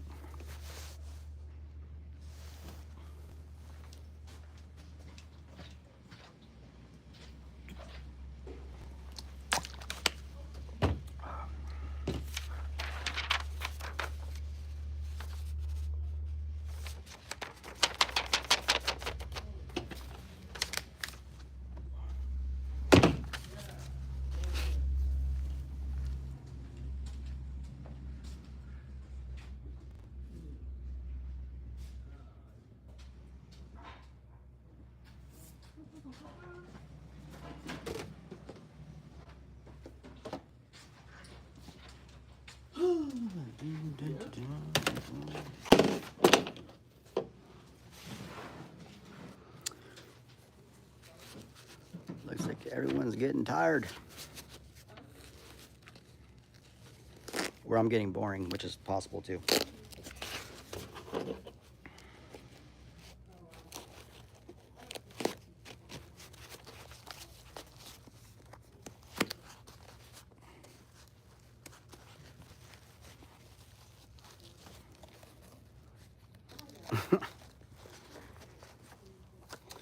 But yeah, today is just a chill day, man. We're just catching up on weekend orders. Trying to get all these orders out.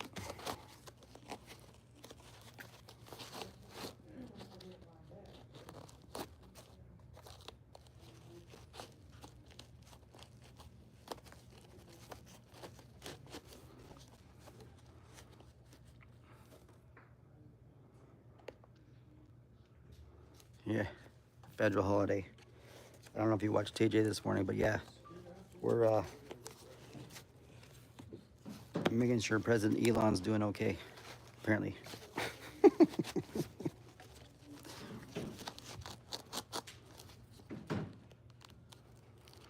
right, Dan, have a good day, brother.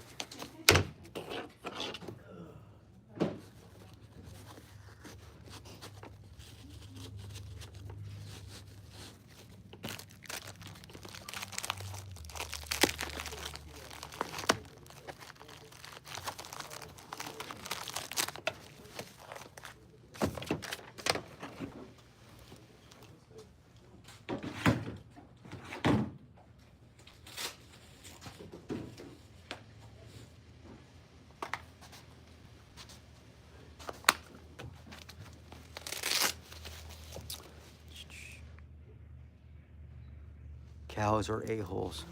I have yet to experience that, but I do want to experience that someday.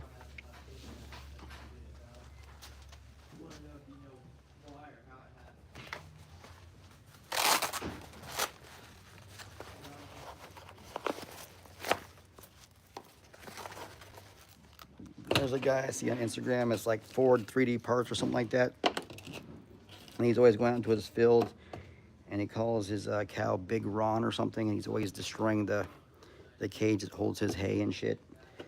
Would you fat bastard? Blah, blah, blah, blah. Why you keep breaking the fence? It's 30 degrees below zero out here, and now you're making me out here work. That guy cracks me up. Is it Rufus? I don't remember.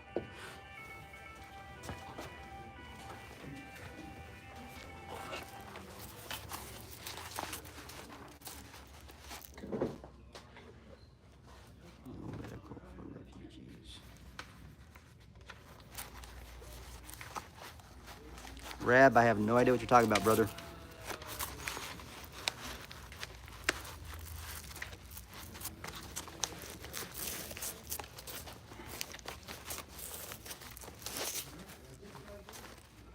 All right, Jason, have a good day, brother. You got it, Jason. If you ordered it, it's sitting on the table waiting for you.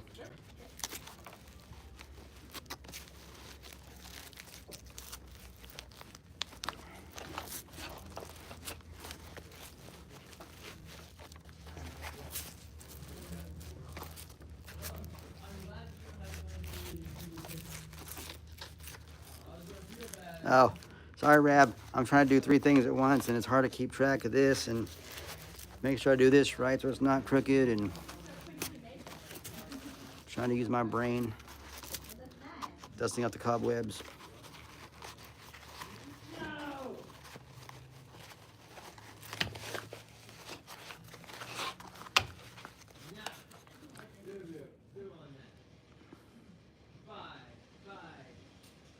Cool. Yeah, it's most likely Hunter. Or whoever's in that chat. No, it might have been Lauren or Brittany actually in the chat.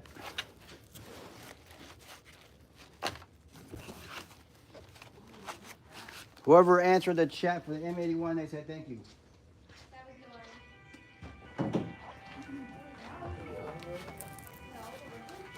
That was Lauren in the chat. Hopping in for 30 seconds for work pulls me back into Shalom. Hemi! My meat pusher. I probably sounded gay. Thank you for all the beef bacon yesterday, brother. That sound better. Yeah, that did sound gay, didn't it?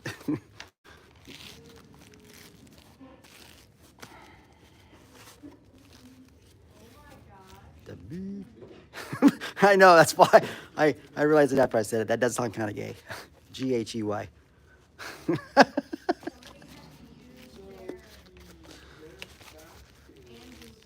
Silly goofy. Okay, Mike Tyson.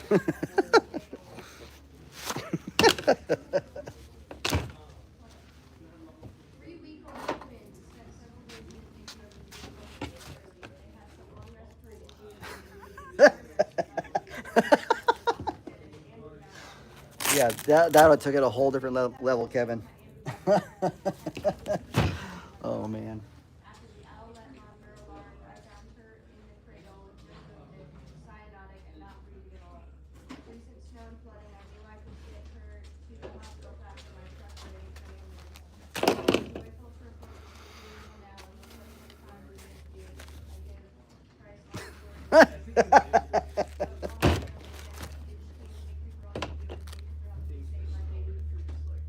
Shalom, Doug.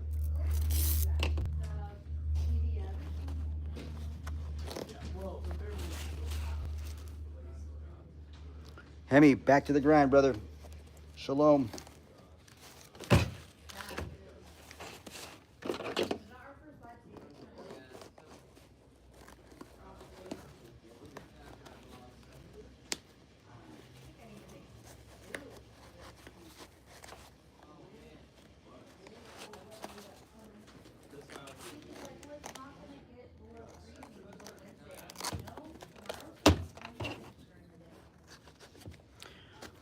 Right, y'all.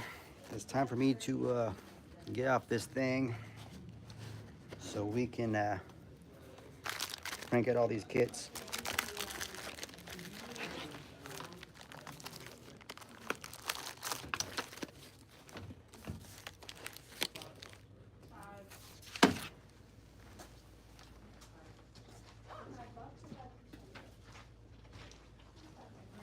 So, right on. But yeah, I got to get off this thing and do some work. So I appreciate you guys being here. I'm sure we'll probably do this again tomorrow. Y'all have a blessed day. Shalom.